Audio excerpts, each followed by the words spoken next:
O fazendeiro comprou aquele pântano esquecido achando que ninguém o queria, até o dia em que cavalos selvagens surgiram do nada e o cercaram em silêncio. Quando ele percebeu por que aqueles animais haviam sido abandonados ali, seu rosto empalideceu e todos ao redor ficaram paralisados com o que estava prestes a acontecer. Se inscreva no canal, deixe seu like e comente de que parte do mundo você está assistindo, porque agora eu vou te contar tudo. Comprou um lote onde, João? No Pântano dos Lagos. Mas tu enlouqueceu de vez? A voz alta e cheia de riso de seu Arlindo, dono do bar e mercearia de Ipuã, fez com que todos os outros homens parassem suas conversas e virassem para olhar. João, de pé diante do balcão com uma lista de compras na mão, apenas ajustou a aba do seu chapéu de cowboy preto. Ele não desviou o olhar dos olhos espalhados do dono do bar. Comprei sim, seu Arlindo, 2.000 hectares, um preço que couve no bolso. No bolso ou no fundo de um poço sem fundo? Outro homem, sentado a uma mesa, soltou uma gargalhada. Aquilo não é terra, rapaz. É um cemitério de água podre. Só serve para criar mosquito e desgosto. João respirou fundo. O cheiro do bar, de café velho e cigarro, parecia mais denso naquele momento.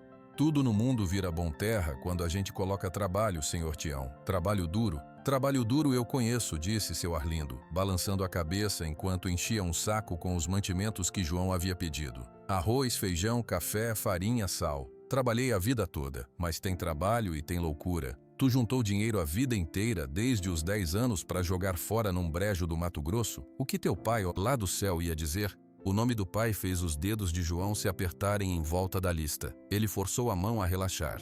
Meu pai dizia que um homem sem terra é um pássaro sem galho para pousar. Não especificou que o galho tinha que ser seco. As risadas continuaram, mas agora misturadas com uns murmúrios de pena. João pagou a conta em dinheiro, nota por nota, a economia de anos visível na simplicidade das cédulas usadas. Ele carregou as sacolas pesadas, uma em cada mão, e virou-se para sair. E o teu irmão? Perguntou seu Arlindo num tom mais baixo. O Pedro está de acordo com essa aventura? O Pedro investiu uma parte, respondeu João, sem se virar.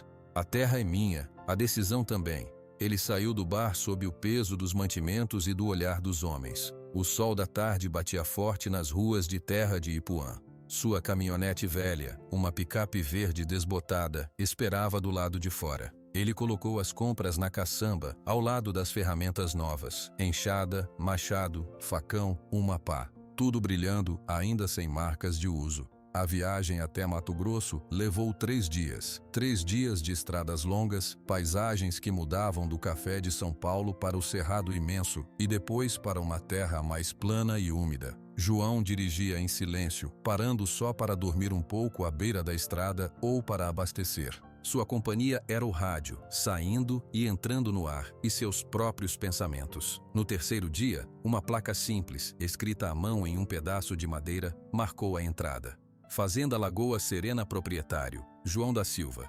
Ele tinha escolhido o nome com esperança. Sereno era o que ele queria ser. Serena era a lagoa que ele imaginava que poderia existir ali. Um dia, a picape virou na estrada de terra estreita e afundou em um atoleiro quase de imediato. João não reclamou. Desceu, pegou a pá nova da caçamba e começou a cavar, a tirar a lama pesada de around das rodas. Sua camisa azul colou no corpo com o suor em menos de 10 minutos. Quando conseguiu fazer o veículo avançar, estava coberto de lama até os joelhos. Ele sorriu. Era o primeiro trabalho na sua terra. O coração do pântano se abriu à frente dele. Não era um brejo feio como pintavam. Era uma imensidão achatada, com espelhos d'água refletindo o céu cinza daquela tarde, ilhas de capim alto e arbustos retorcidos. O ar era pesado, quente e cheirava a vegetação molhada, a terra úmida. Um silêncio profundo pairava, quebrado apenas pelo vento ocasional e por um som distante de pássaros. João parou a caminhonete em um ponto mais alto,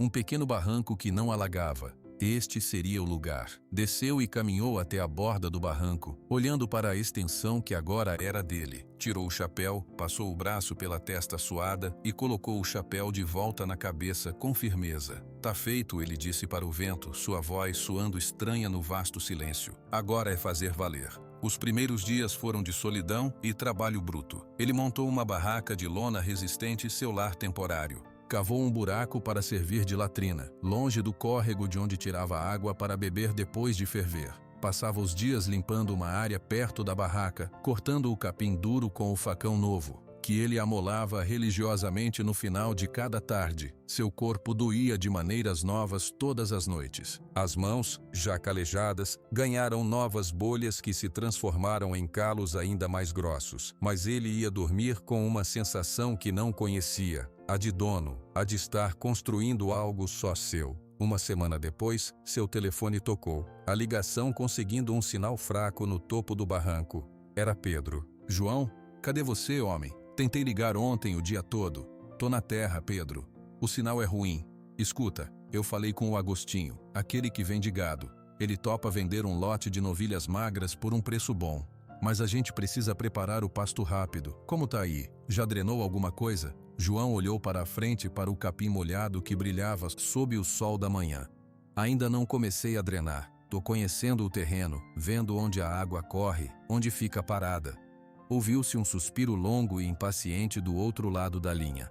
Conhecer o terreno? João, a gente não tem tempo para poesia. Temos dinheiro empatado, muito dinheiro. Meu dinheiro também. Preciso ver retorno. Não comprei uma paisagem para pintar. Comprei uma fazenda para criar gado. Uma fazenda só fica boa quando a gente entende ela. Pedro, respondeu João, sua voz calma contrastando com a do irmão. Se a gente forçar, a gente perde. Vou começar a cerca essa semana. Depois penso no gado. Você tá sonhando acordado. A voz de Pedro subiu de tom. Todo mundo aqui diz que você tá errado, que aquela terra não presta. Eu tô começando a acreditar. Eu preciso de um plano, João. Um plano com datas. O plano é trabalhar, disse João simplesmente. Um dia de cada vez. Eu tô aqui, tô vendo. Vai dar certo. Espero que você esteja vendo coisa certa. Pedro respondeu, e a linha caiu antes que João pudesse dizer mais nada. Ele guardou o telefone no bolso. O sol agora estava forte, espantando a neblina matinal. O silêncio voltou, mas dessa vez ele sentiu o peso dele. O peso das expectativas, do dinheiro do irmão, das risadas na cidade, da promessa que fizera a si mesmo. Ele pegou o machado e foi até um grupo de árvores mais afastadas. Começou a cortar os galhos mais retos para fazer mourões para a cerca. O som do machado cortando a madeira era seco e solitário, ecoando pelo pântano vazio. A cada golpe ele se concentrava no movimento, no suor que escorria, no galho que caía. No final da tarde, ele tinha uma pilha razoável de estacas. As mãos doíam e sua coluna latejava. Ele se sentou na porta da barraca, tomou um gole d'água da garrafa e olhou para o horizonte. O sol começava a descer, pintando a água parada das lagoas de laranja e roxo. Era bonito, de uma beleza dura e silenciosa. Ele pensou no seu pai, pensou no cavalo Tião, doente, deitado no chão do curral pequeno da família. Ele tinha 12 anos na época. Ficara sentado ao lado do animal por horas, segurando a cabeça pesada dele no colo, até o último suspiro. A impotência daquele dia queimava nele até agora. Aqui ele não seria impotente. Aqui ele mandava. Aqui ele podia fazer as coisas do jeito certo, mesmo que demorasse, mesmo que ninguém acreditasse. Ao longe, na beira da estrada de terra que dava acesso à sua propriedade, ele viu o lampejo de um vidro de carro. Um veículo parado, pessoas observando, moradores curiosos ou outros fazendeiros vendo o forasteiro tolo tentando domar o pântano. Ele não acenou, não fez nenhum gesto, apenas olhou, até o carro ir embora. A noite caía rápido. Ele acendeu uma lamparina a gás dentro da barraca, comeu um pouco de arroz com feijão que havia preparado no fogareiro e se deitou no colchão fino. O som noturno do pântano era diferente. Insetos, sapos, um barulho de algo se movendo na água lá fora. Sons de vida. Ele fechou os olhos, o chapéu pendurado em um prego na estrutura da barraca. Amanhã ele começaria a cravar as estacas. Amanhã a cerca começaria a tomar forma. O sonho era lento, era pesado como a lama, mas ele estava colocando ele no chão, golpe de machado por golpe de machado. Fora, sob a luz fraca das estrelas que começavam a aparecer, a água do pântano brilhava em pontos escuros, e mais adiante na parte mais densa da névoa que sempre se formava perto das lagoas centrais, formas grandes e silenciosas se moviam na escuridão, bebendo da água que tinha um cheiro estranho. Formas que observavam a luz da lamparina na barraca do homem novo. Formas que esperavam. O pântano não estava vazio, e ele estava prestes a descobrir. O silêncio veio primeiro. João estava na parte mais baixa do terreno, perto do brejo que ele achava que poderia ser drenado para um pasto. O facão na sua mão parou no meio do golpe. Ele ergueu a cabeça ouvindo. Os sapos que cantavam sem parar calaram. Os pássaros sumiram. Só restou o vento, um sopro fraco que trouxe um ar mais frio e uma névoa branca e espessa que começou a rolar pelo chão, vindo do coração do pântano. Ele endireitou as costas, deixando o facão cair ao lado. O coração bateu um pouco mais forte, sem motivo. Era só neblina. Neblina de fim de tarde em terreno úmido. Ele tentou se convencer, esfregando as mãos sujas na calça do jeans. Foi quando viu a primeira sombra se mover dentro da névoa, uns 50 passos à sua frente. Grande, alta, depois outra, e mais uma. Formas sólidas e silenciosas que emergiam do branco como fantasmas saindo de uma parede. João congelou. A mão foi instintivamente até o cabo do facão, mas não o pegou. Ele só ficou parado, observando. Eles saíram da névoa devagar, um após o outro. Cavalos. Mas cavalos como ele nunca vira. Eram pele e osso de uma forma que doía nos olhos. Dava para ver o contorno da costela, a curva do quadril afiado sob a pele manchada e suja. Os cascos estavam desgastados e rachados. E os olhos brilhavam com um reflexo pálido, quase azulado naquela luz estranha, mas vazios, como de vidro. Eram 10. Contou sem querer, o cérebro tentando entender. Eles não relinchavam. Não batiam os cascos no chão molhado. Moviam-se num silêncio absoluto. Só o som baixo da respiração ofegante e o ruído de pele contra pele quando passavam um pelo outro. Eles não corriam para ele. Andaram, num passo lento e cansado, e formaram um círculo largo. João estava no centro. Um deles, um garanhão alazão que devia ter sido enorme um dia, parou bem na frente dele, bloqueando o caminho de volta para o barranco. Seus olhos, de um castanho desbotado, encararam João sem medo, sem raiva. Só uma observação profunda e exausta. João sentiu o suor frio escorrer pelas suas costas. Ele não conseguia correr. Para onde? Eles estavam por todos os lados. Sua mente gritava, mas seu corpo estava preso no chão. Foi então que ele olhou para baixo, para os cascos do cavalo mais perto, um baio escuro. Havia feridas profundas nos cascos, como se a pele e o casco tivessem sido queimados e nunca cicatrizados. Um líquido escuro e pegajoso parecia vazar de uma delas. Aquela imagem acionou uma memória antiga, guardada num canto empoeirado do seu pensamento. Uma conversa anos atrás, na feira de gado em Ipuã. O veterinário novo da região, Dr. Carlos, recém-chegado de Cuiabá, falando com um grupo de homens mais velhos. A voz do Dr. Carlos, séria, ecoou na sua cabeça agora.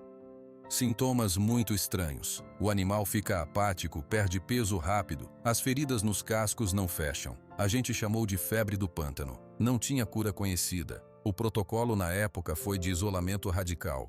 Os animais doentes eram levados para áreas remotas, como o coração do pântano dos lagos, e abandonados, para conter o mal.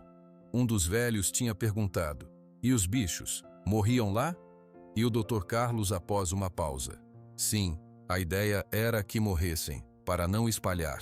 João olhou para o alazão, depois para os outros, magros, feridos, silenciosos, saindo do coração do pântano. Seu estômago deu um nó tão forte que ele quase se dobrou. Não eram cavalos selvagens, nunca foram. Eles eram os abandonados. A doença, a tal febre do pântano, ainda estava aqui, neles, e eles estavam soltos, no seu terreno, na porta de outras fazendas. Se aquilo fosse contagioso, se um animal saudável tocasse naquela água, naquela lama, se um cavalo de algum vizinho pegasse, meu Deus, a palavra saiu num sopro dos lábios secos de João. A imagem foi rápida e clara, não só o seu sonho indo embora, mas o gado dos outros morrendo, as fazendas da região sendo interditadas, a ruína completa, tudo porque ele tinha comprado este lote maldito e trouxera a atenção para um lugar que deveria ter ficado esquecido.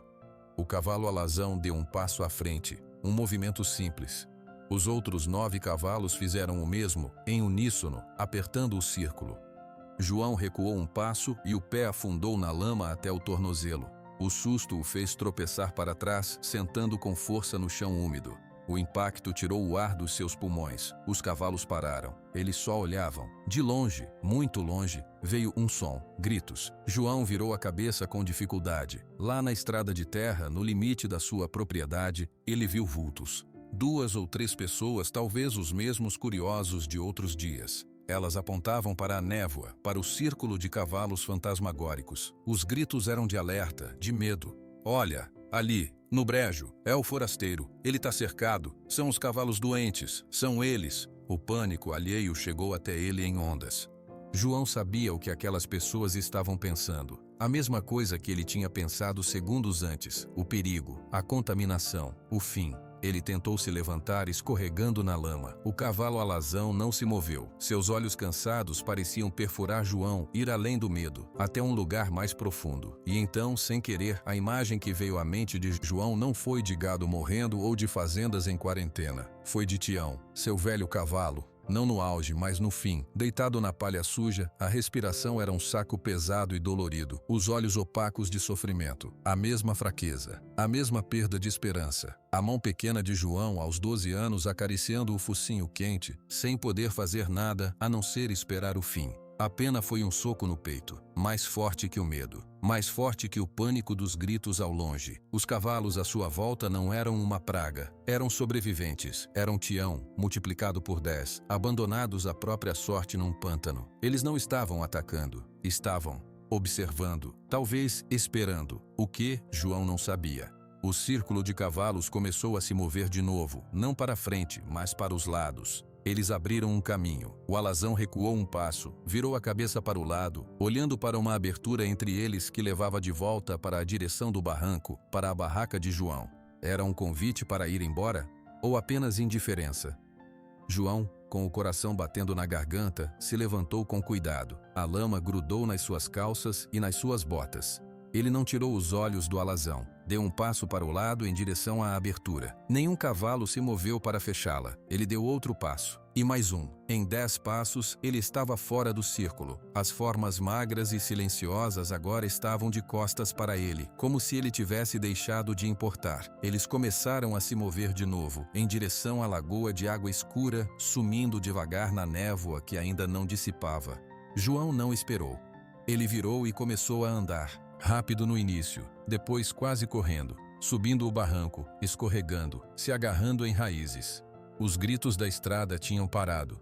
Talvez as pessoas tivessem ido embora para dar o alarme. Ele chegou à barraca ofegante. A lamparina ainda estava acesa de dentro, fazendo a lona brilhar com um tom fraco de amarelo. Era o único ponto de luz em quilômetros de escuridão que se aproximava. Ele entrou, fechou o aba da entrada e sentou no colchão, os braços em volta dos joelhos. O corpo tremia, não só do frio. A mente dele trabalhava rápido em 2 caminhos. O primeiro caminho era claro, lógico, o que qualquer um faria, o que seu irmão Pedro exigiria, o que os fazendeiros como o tal senhor Valdo fariam. Os cavalos eram um risco sanitário. A febre do pântano podia voltar. Eles tinham que ser eliminados. Era uma decisão dura, mas necessária para o bem de todos. Ele podia ligar para as autoridades sanitárias amanhã, ou, como muitos fariam aqui, resolver na base do rifle e enterrar os corpos no fundo do brejo. Fim da história. Problema resolvido. O segundo caminho era apenas um sentimento, uma dor no peito que era antiga. Era ver os olhos do alazão e ver os olhos de Tião. Era saber que aqueles animais não tinham escolhido estar ali, tinham sido deixados, abandonados para morrer, e de alguma forma tinham sobrevivido, por anos.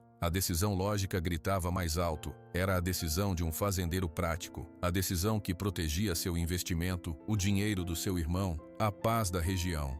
Mas a outra coisa, o sentimento, não saía do lugar. Ficava parado no seu peito, pesado como uma pedra. Ele se deitou, olhando para o teto escuro da barraca. Fora, o pântano estava silencioso de novo. Os sapos não voltaram a cantar. A noite era um véu preto e úmido. João fechou os olhos e viu, outra vez, os cascos feridos do cavalo baio, a ferida que não sara, a doença que não vai embora. E uma pergunta pequena e teimosa nasceu no meio do medo. E se ninguém tivesse realmente entendido o que era aquela doença? O dia amanheceu cinza e úmido sobre o pântano dos lagos. João passou a noite inteira acordado, ouvindo cada barulho do brejo, mas os cavalos não voltaram. O silêncio deles agora era mais assustador do que qualquer ruído. Ele levantou com o corpo pesado, mas a mente decidida. A pergunta da noite anterior não tinha ido embora. E se ninguém tivesse entendido? Enquanto fervia a água para o café no fogareiro, ele olhava em direção à lagoa onde os cavalos tinham sumido. A decisão lógica, a do fazendeiro prático, ainda estava lá, num canto da cabeça. Mas era uma voz fraca. A outra coisa, o sentimento pesado, tinha tomado conta. Ele bebeu o café amargo e olhou para suas mãos, calejadas. Eram mãos que sabiam trabalhar. Mãos que tinham acariciado Tião no seu último dia. Talvez, agora, elas pudessem fazer algo diferente. Sem pensar muito, ele pegou 2 baldes vazios, caminhou até o pequeno córrego de água limpa que corria atrás do barranco, longe das áreas alagadas. Encheu os 2 baldes. Depois, na barraca, pegou um saco de sal mineral para gado e um maço de capim que ele tinha cortado dias antes e estava ainda fresco. Carregou os baldes de água e o capim de volta para a beira do brejo, no mesmo lugar onde tinha estado no dia anterior. Não viu sinal dos cavalos. A névoa da manhã era fina, mas o ar ainda estava carregado. Ele colocou os baldes no chão, derramou um pouco do sal mineral ao lado do capim e deu alguns passos para trás. Sentou em um toco de árvore a uns 20 metros de distância e esperou. Não foi uma decisão heróica. Na cabeça dele era apenas um teste. Uma tentativa. Se eles eram animais doentes e perigosos, não se aproximariam. Se aceitassem, bem, aí ele pensaria no próximo passo. As horas passaram. João observou. Um gavião circulou no céu. Os sapos voltaram a cantar. O sol fraco tentou furar as nuvens. Foi quase no meio da tarde que o vulto apareceu. Primeiro foi o alazão. Ele saiu da linha de árvores distantes, sozinho. Parou, imóvel, por um longo tempo, apenas olhando na direção dos baldes e do capim. Depois, deu alguns passos para frente. Parou de novo, cheirou o ar. João segurou a respiração. Ele não se moveu. O cavalo, com uma cautela infinita, se aproximou dos baldes. Ele esticou o pescoço, seus olhos nunca deixando o vulto de João no toco, e cheirou a água. Por um momento ficou parado. Depois, afundou o focinho no balde e começou a beber. A água sumiu rápido. Quando terminou, ele cheirou o capim e o sal, mas não comeu. Apenas olhou para João. Era um olhar direto, limpo de qualquer ameaça. Só observação. Depois, o alazão virou e caminhou de volta para as árvores, sumindo de vista. João soltou o ar que estava guardando. O coração batia forte, mas não era mais de medo. Era de algo diferente. Algo que ele não sentia desde a infância. No dia seguinte, ele fez a mesma coisa. 2 baldes de água limpa, capim fresco, um punhado de sal. Desta vez, quando o alazão apareceu, outros 2 cavalos vieram atrás. Um baio e um tordilho. Eles beberam a água. Um deles, o baio, comeu um pouco do capim. João ficou sentado no toco, e eles não pareciam se importar com sua presença. Era como se ele fosse parte da paisagem. No terceiro dia, depois de encher os baldes, ele resolveu ir até a cidade mais próxima, um povoado chamado Vila da Ponte, a 30 quilômetros de estrada de terra. Precisava de mais mantimentos e, no fundo, queria saber o que as pessoas estavam dizendo. A atmosfera no armazém da vila era gelada. O dono, seu Gilberto, um homem baixo e de bigode grisalho, não fez o costumeiro cumprimento. Ouvi dizer que tu teve visita indesejada, disse seu Gilberto, passando um pano sujo no balcão, evitando o olhar de João. Visita? Perguntou João, colocando os itens na madeira. Os fantasmas do pântano. Todo mundo tá sabendo. O filho do Zé da Moto viu de longe. Disse que tu tava cercado, que eles vão acabar com a região de novo. Não fui cercado, respondeu João com calma. Só os vi. Eles não atacaram. Seu Gilberto parou de passar o pano e finalmente olhou para ele. Não atacaram dessa vez. A febre do pântano não é brincadeira, moço. Meu primo perdeu 3 éguas de cria naquele surto. Coitadas definharam em 2 semanas. Tu tem é que avisar a defesa sanitária. Ou resolver logo. Resolver como? A pergunta de João saiu mais firme do que ele pretendia. Seu Gilberto encolheu os ombros, mas seus olhos eram duros. Como sempre se resolveu por aqui. O pântano é grande e fundo. Algumas coisas a gente enterra e esquece. João pagou as compras em silêncio. Quando saía, um homem mais jovem, de camisa de time suja, parou na porta. É você o novo do Lagoa Serena? Perguntou. Sou. Toma cuidado. Aqueles cavalos são assombração. Dizem que o espírito da doença está neles. Melhor você não ficar por perto. Ou pior, ficar alimentando o mal. A notícia tinha se espalhado rápido. João apenas assentiu com a cabeça e seguiu para sua caminhonete. No caminho de volta, o telefone tocou. Era Pedro, e a voz vinha carregada de uma fúria que João raramente ouvira no irmão. João, o que diabos você está fazendo? Estou voltando da vila, Pedro. Comprei. Eu não estou falando de compra, estou falando dos cavalos. Acabei de falar com um cara de Cuiabá que tem contato aí na região. Ele me contou tudo, que você foi cercado por uma manada de animais doentes, que você não fez nada, e agora o boato é que você tá dando água para eles. É isso, João. João parou a caminhonete no acostamento de terra. Respirou fundo. São animais abandonados, Pedro. Estão com fome, com sede. E com doença, gritou Pedro do outro lado da linha. Você perdeu a cabeça de vez? Você vai acabar com a gente. Se um único boi, um único cavalo de alguma fazenda vizinha pegar aquilo, a gente vai ser processado. A terra vai ser embargada e nós vamos ficar sem nada. Nada, João. Você entende? Eu entendo. Então por que você não age? Por que você não liga para as autoridades ou pega a sua espingarda e... Porque não é certo, cortou João, sua voz baixa, mas firme. Jogaram eles lá para morrer uma vez. Não vou fazer isso de novo. Houve um silêncio do outro lado. Quando Pedro falou de novo, a voz estava rouca, contida. Certo. Tá certo, João. Você sempre foi teimoso, mas essa teimosia agora vai custar caro. Eu não vou afundar com você. Você tem uma semana. Uma semana para resolver essa situação, para eliminar esses animais e garantir que nossa terra está limpa. Se não, eu vou lá e resolvo eu mesmo. E a nossa sociedade acaba. A linha caiu. João ficou olhando para o telefone, a mão apertando o volante. A solidão, que era um companheiro silencioso, agora era um peso físico sobre seus ombros. Quando chegou à sua terra, havia um carro preto grande e limpo parado perto da sua barraca. Um homem de cerca de 60 anos, vestido com calça de brim e camisa social, mesmo no calor, estava encostado no carro. Tinha o rosto marcado pelo sol, mas os olhos eram frios e claros.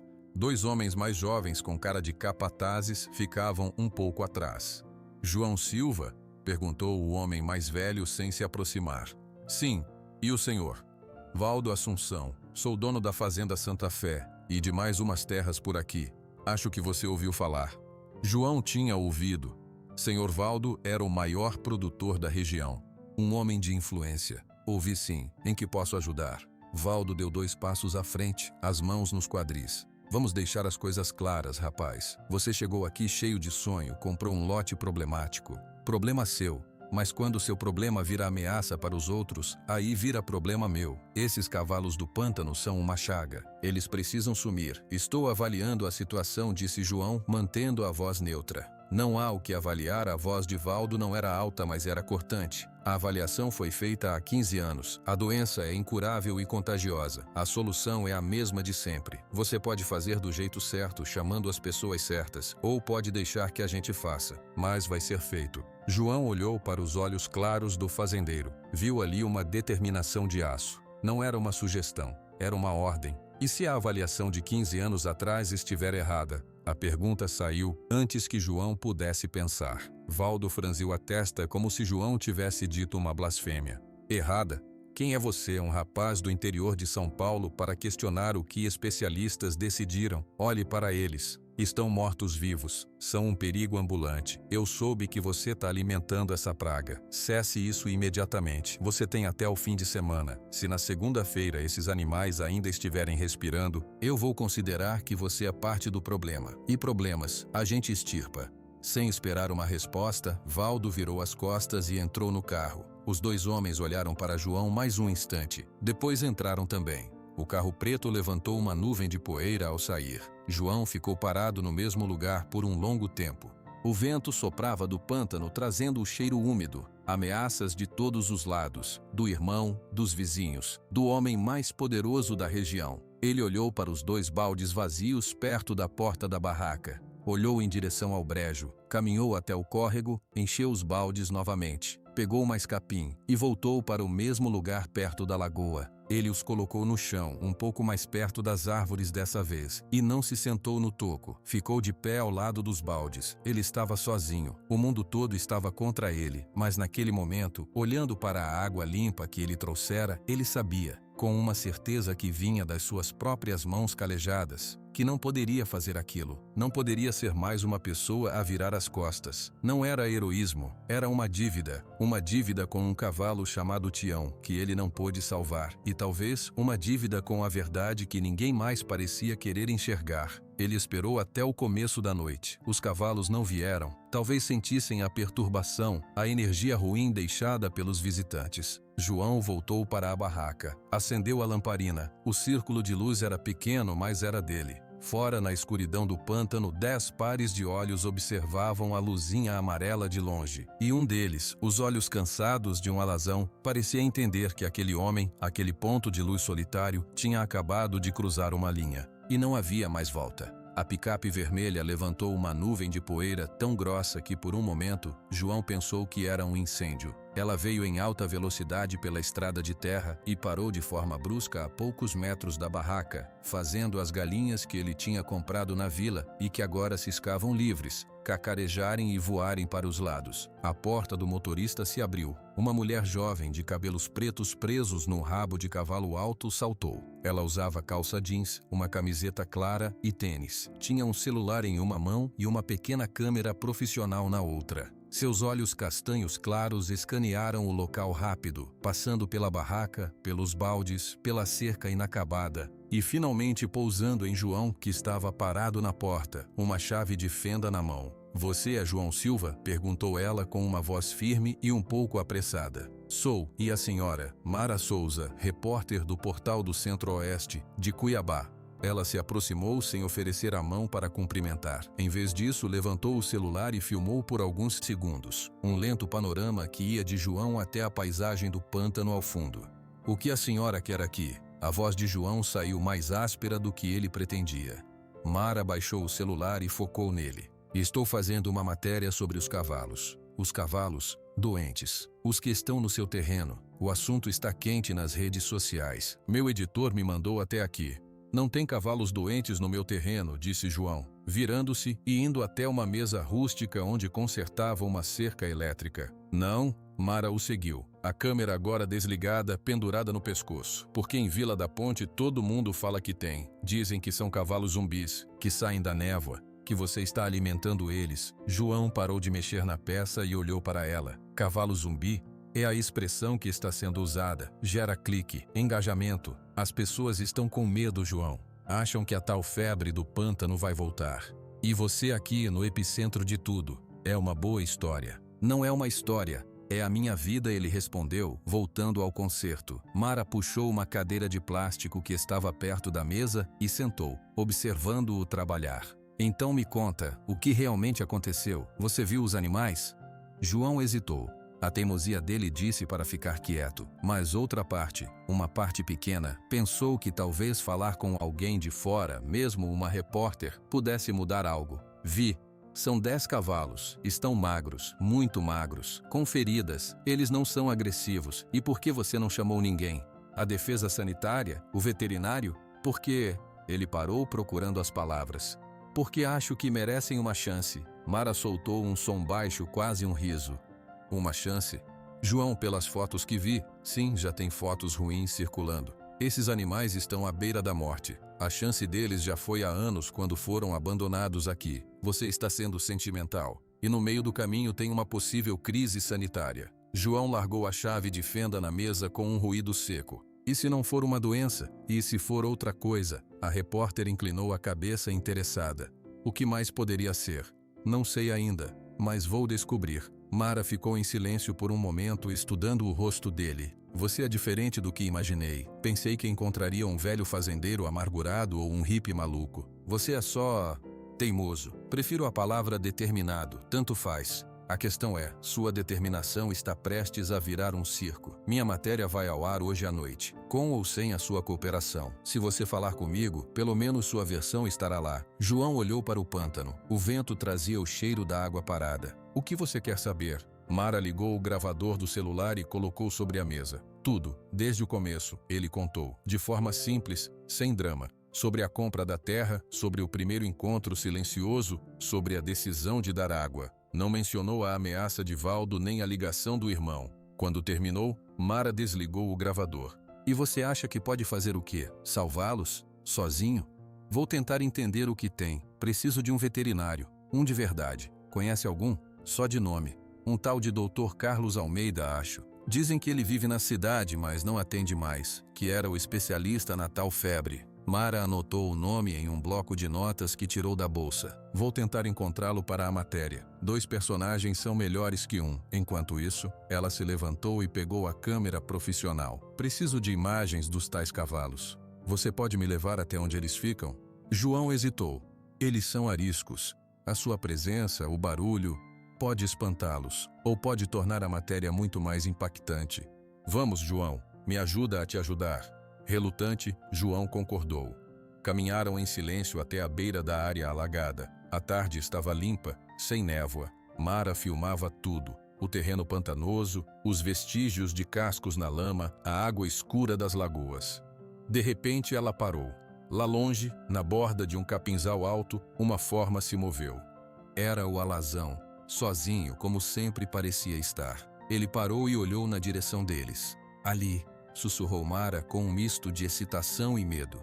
Ela levantou a câmera e começou a filmar em zoom. Meu Deus, eles são realmente... O cavalo, ao ver o movimento e o objeto estranho apontado para ele, deu meia volta e desapareceu no capim em 2 passos.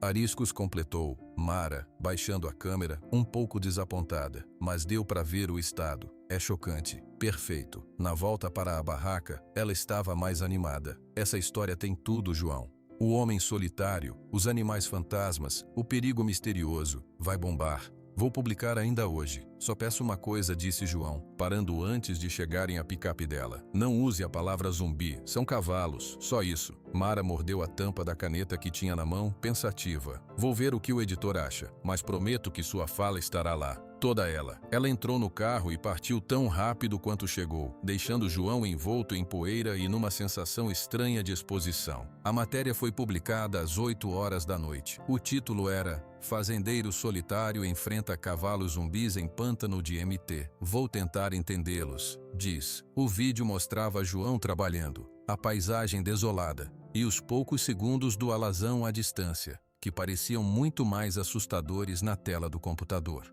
A fala de João estava lá, mas cortada entre falas mais sensacionalistas de Mara, que descrevia o ar de mistério e o perigo iminente.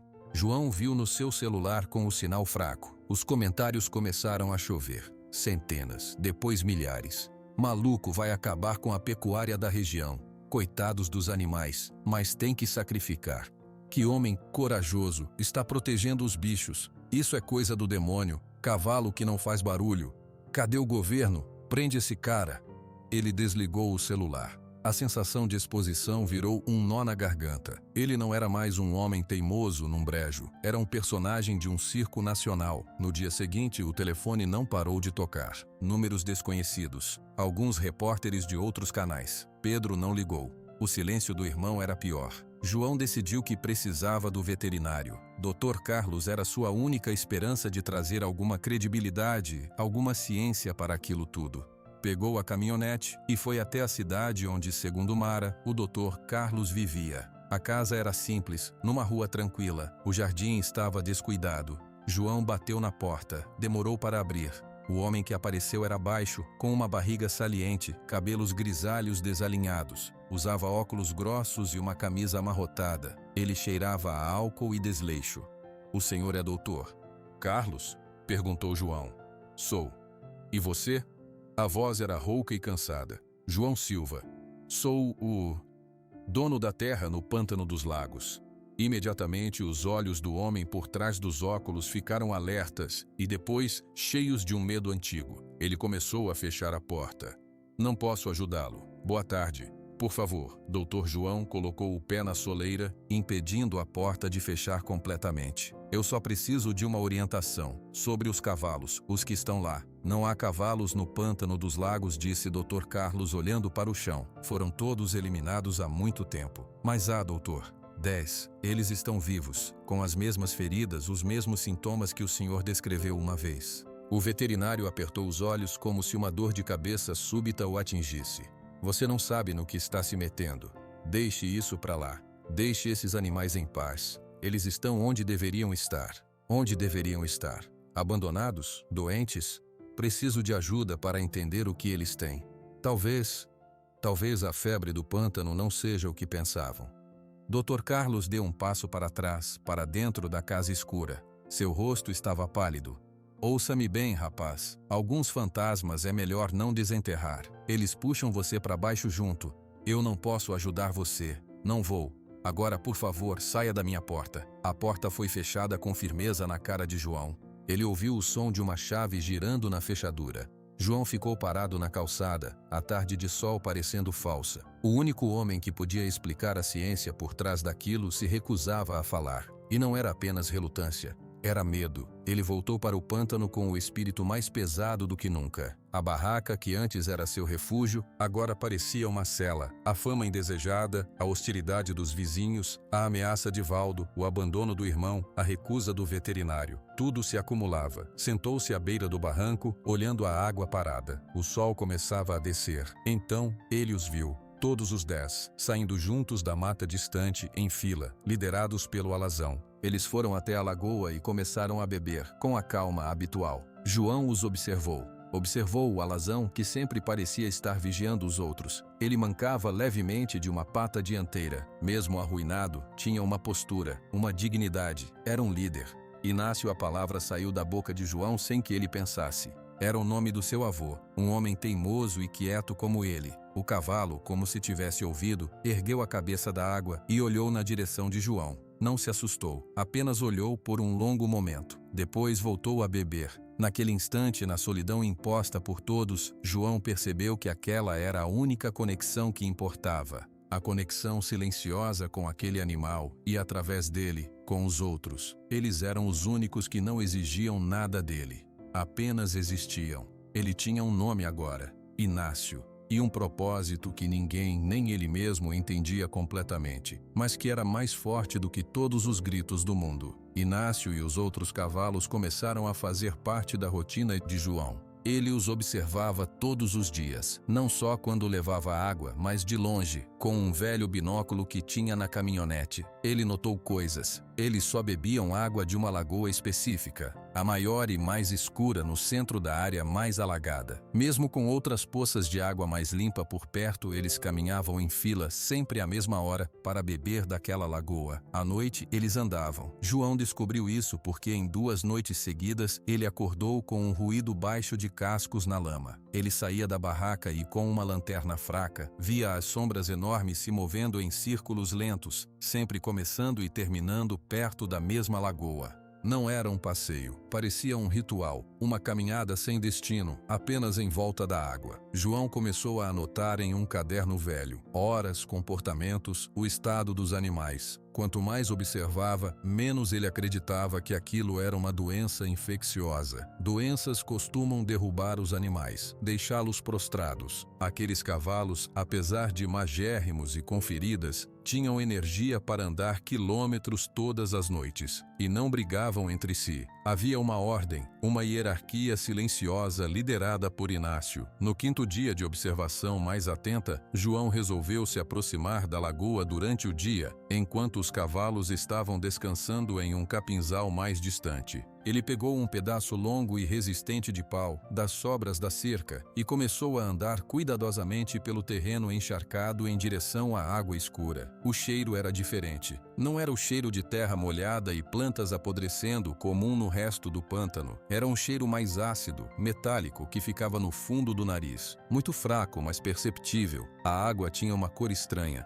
Não era marrom por causa da lama, era um verde opaco, sem brilho. João ficou na beirada, hesitante. Ele olhou para trás para garantir que os cavalos não estavam vindo. Então, começou a cutucar o fundo lamacento com o pau. Os primeiros centímetros eram apenas lama mole, mas a uns 30 centímetros de profundidade a ponta do pau tocou em algo sólido, algo que não era pedra. Ele cutucou de novo em um ponto diferente, outro objeto sólido, e mais outro. João começou a se agachar, a usar as mãos, com cuidado para tirar a lama ao redor. A água turva ficou ainda mais suja. Depois de alguns minutos, suas mãos tocaram em metal frio e áspero, enferrujado. Ele puxou com mais força e uma borda curvada surgiu da lama. Era um tonel. Um grande tonel de metal, como aqueles usados para armazenar produtos químicos. Ele estava deformado, cheio de buracos de ferrugem. João conseguiu puxá-lo o suficiente para ver uma parte lateral. Havia uma marca, um símbolo desbotado, mas ainda possível de ler. Uma caveira com 2 ossos cruzados, e abaixo, letras que ele teve que limpar com a manga para conseguir decifrar. Toxicidade alta, agroquímicos norte. O coração de João deu um salto. Ele cutucou o fundo em volta. Encontrou outro e mais outro. Pelo menos 5 ou 6 tonéis estavam afundados ali, na beira da lagoa, vazando seu conteúdo para a água há anos, talvez. Ele se levantou, as mãos sujas de lama e ferrugem vermelha. Olhou para a água verde. Olhou para os tonéis. Olhou na direção do capinzal onde Inácio e os outros estavam. A memória voltou com força. Dr. Carlos, na porta de sua casa, pálido de medo. Alguns fantasmas é melhor não desenterrar. O homem não estava falando dos cavalos. Estava falando disso. João correu de volta para a barraca. Seu telefone, mesmo com sinal ruim, conseguia uma conexão de internet lenta. Ele digitou o nome que estava no tonel. Agroquímicos Norte. Os resultados foram poucos. Uma notícia antiga de 12 anos atrás de um jornal de Cuiabá. Fábrica clandestina de agrotóxicos é desmantelada em área rural de Mato Grosso. A matéria era curta. Dizia que a polícia ambiental havia fechado uma fábrica ilegal que operava à beira do pântano Dois Lagos. Que tonéis de produtos tóxicos foram apreendidos. A dona da fábrica não foi identificada. O caso morreu. João olhou da tela do telefone para a paisagem à sua frente. A lagoa, os tonéis, os cavalos. A peça do quebra-cabeça se encaixou com um estalo quase audível. A tal febre do pântano. Os sintomas: perda de peso, feridas que não saram, apatia. Eram sintomas de envenenamento crônico. Os cavalos da região, anos atrás, bebiam dessa água. A água contaminada pelos vazamentos da fábrica clandestina. Adoeciam. Os veterinários da época, talvez o próprio Dr. Carlos, não identificaram a causa real. Diagnosticaram como uma doença infecciosa nova, uma febre. E para conter o pânico e evitar uma investigação mais profunda que poderia levar à fábrica, os animais doentes foram declarados uma praga e abandonados no coração do pântano, exatamente onde a fonte do veneno ainda estava. Os cavalos que ele viu não eram fantasmas de uma doença, eram vítimas de um crime. Eles continuaram bebendo a mesma água envenenada todos esses anos. Por isso nunca saravam, por isso andavam em círculos à noite, talvez efeitos neurológicos da toxina. Por isso estavam magros, mas ainda de pé. Não era um vírus, era químico. A excitação tomou conta de João. Ele tinha a prova que limparia o nome dos animais, que mostraria que o perigo real não estava neles, mas na água, na terra, que mostraria que Senhor Valdo e talvez outros tinham algo a esconder. Ele precisava coletar amostras, prova física. Encheu 2 garrafas plásticas vazias com a água verde da lagoa, bem na área dos tonéis. Usou um pedaço de pano para pegar um pedaço do metal do tonel que estava mais solto com a marca visível. Tirou muitas fotos com o telefone, os tonéis semi-enterrados, a água, a vista geral. Enquanto trabalhava, ouviu um ruído. Ele se virou. Inácio estava parado a uns 20 metros de distância, observando-o, sozinho como sempre. Seus olhos castanhos pareciam entender que João estava mexendo na fonte de todo o sofrimento deles. Eu entendi, João disse em voz baixa, para o cavalo. Eu entendi o que fizeram com vocês. Agora vou consertar. Inácio não se moveu, apenas bufou. Um sopro baixo que misturava ar e um som rouco. Depois virou e caminhou de volta para o capinzal, mancando levemente. João guardou as garrafas, o pedaço de metal e o telefone com cuidado em uma mochila. O sol estava alto. Ele precisava ir à cidade. Precisava mostrar isso para alguém.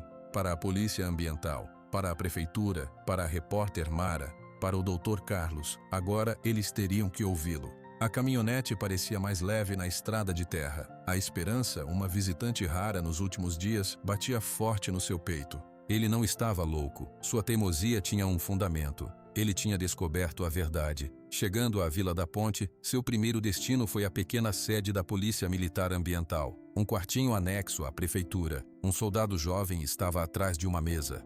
Bom dia, preciso falar sobre um crime ambiental. No pântano dos lagos, disse João, colocando a mochila sobre a mesa. O soldado olhou para ele e depois para a mochila suja de lama. Crime ambiental? Que crime? Encontrei tonéis de agrotóxico clandestino vazando na água. A água está contaminada. É isso que está matando os cavalos. O soldado franziu a testa. Os cavalos doentes? O senhor é o tal fazendeiro, né? O da internet? Sou. E isso aqui é a prova. João abriu a mochila e tirou uma das garrafas com a água verde. É a água de onde eles bebem. E esse aqui é um pedaço do tonel. O soldado pegou a garrafa, virou-a de um lado para o outro com desinteresse. Senhor, essa água sempre foi ruim. O pântano inteiro é sujo. Quanto aos tonéis, podem ser lixo velho de qualquer um. Não dá para afirmar nada só com isso.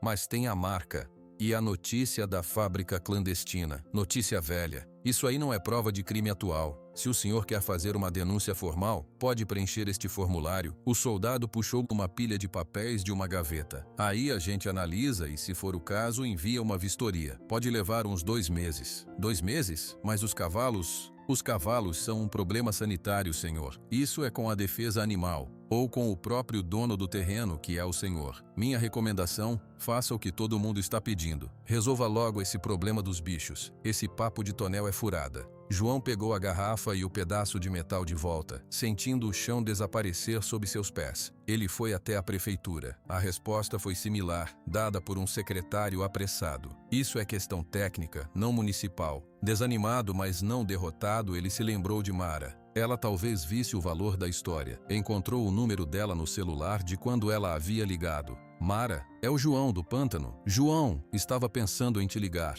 A matéria bombou, viu? Você virou famoso. O que houve? Encontrei algo importante. Acho que descobri a verdade sobre os cavalos. Não é doença, é veneno. Houve uma pausa do outro lado. Veneno?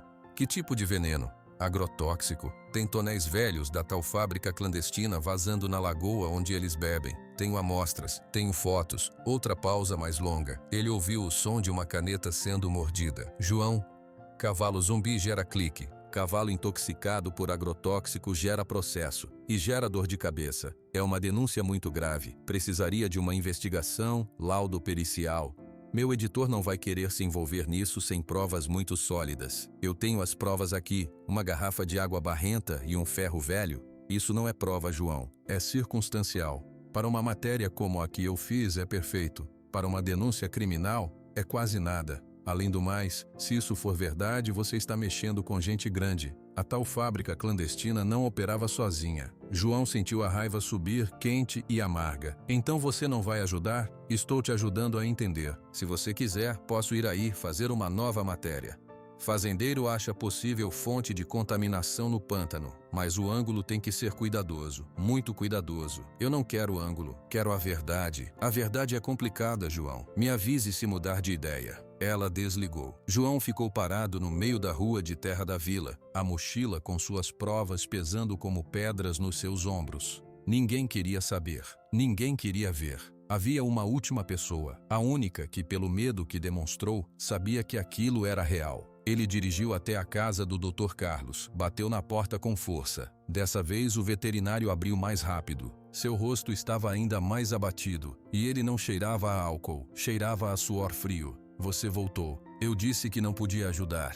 Eu encontrei os tonéis, doutor, disse João sem rodeios, na lagoa onde os cavalos bebem, da Agroquímicos Norte. Você sabia, não é? Sabia que não era doença, era envenenamento. Dr. Carlos empalideceu tanto que João pensou que ele ia desmaiar. Ele olhou para a rua, para os lados, com medo de serem ouvidos. Entre. Agora sussurrou. João entrou na sala escura e desarrumada. Dr. Carlos fechou a porta e trancou. Mostre-me, ordenou o veterinário, sua voz trêmula. João abriu a mochila e colocou a garrafa de água e o pedaço de metal na mesa de centro. Dr. Carlos pegou a garrafa, levou-a perto de uma lâmpada fraca. Observou a cor, cheirou a tampa. Suas mãos tremiam. Onde exatamente? Perguntou ele sem tirar os olhos da água. Na lagoa central, semi-enterrados na beirada, pelo menos 5 ou 6. Dr. Carlos fechou os olhos. Quando os abriu, estavam úmidos. Eu desconfiei.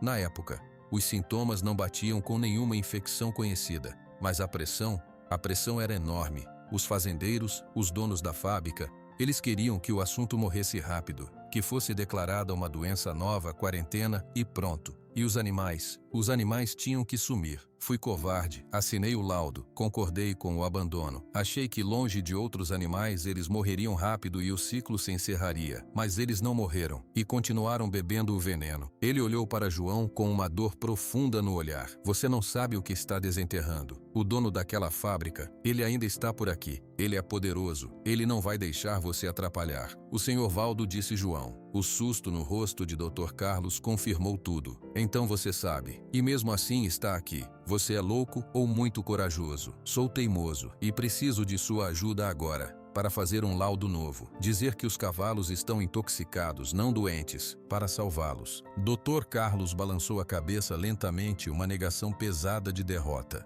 Não posso. Se eu fizer isso, minha vida acaba.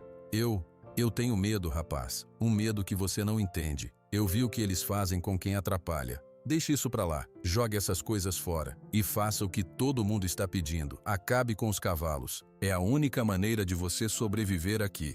Ele pegou a garrafa e o metal e os empurrou de volta para João. Agora, por favor, vá embora e nunca mais volte aqui. Dr. Carlos abriu a porta e ficou parado, olhando para o chão, um homem destruído pelo remorso e pelo medo. João guardou suas provas na mochila. Saiu da casa. O sol da tarde agora parecia frio. Todas as portas estavam fechadas. A polícia, a prefeitura, a imprensa, o especialista. Ninguém queria a verdade. Ele tinha nas mãos a resposta para tudo. E ela não valia nada. A mochila com as garrafas de água e o pedaço de metal enferrujado parecia pesar uma tonelada nas costas de João. Ele saiu da rua silenciosa onde ficava a casa do Dr. Carlos e ficou parado na calçada, sem saber para onde ir. A cidade girava em torno dele, indiferente. Ele não podia desistir. Ainda não. Havia outros lugares, outras pessoas. A prefeitura municipal ficava em um prédio baixo e antigo, na praça principal. João entrou e foi direto ao balcão de atendimento. Uma mulher de meia idade com óculos na ponta do nariz digitava em um computador lento. Bom dia. Preciso falar com o prefeito ou com o secretário do meio ambiente. É urgente, disse João. A mulher nem levantou os olhos. O prefeito está em viagem. O secretário do meio ambiente está em reunião. Pode deixar um recado. Não pode ser um recado. É uma denúncia de crime ambiental. Contaminação de água no pântano dos lagos. Tenho provas aqui. Agora a mulher olhou para ele e seu rosto mudou de expressão. Ela reconheceu João. Todo mundo na cidade já devia ter visto a matéria ou ouvido os boatos. O senhor é o dono daquela terra, né? Perguntou com uma voz que tentava ser neutra, mas carregava um julgamento. Sou.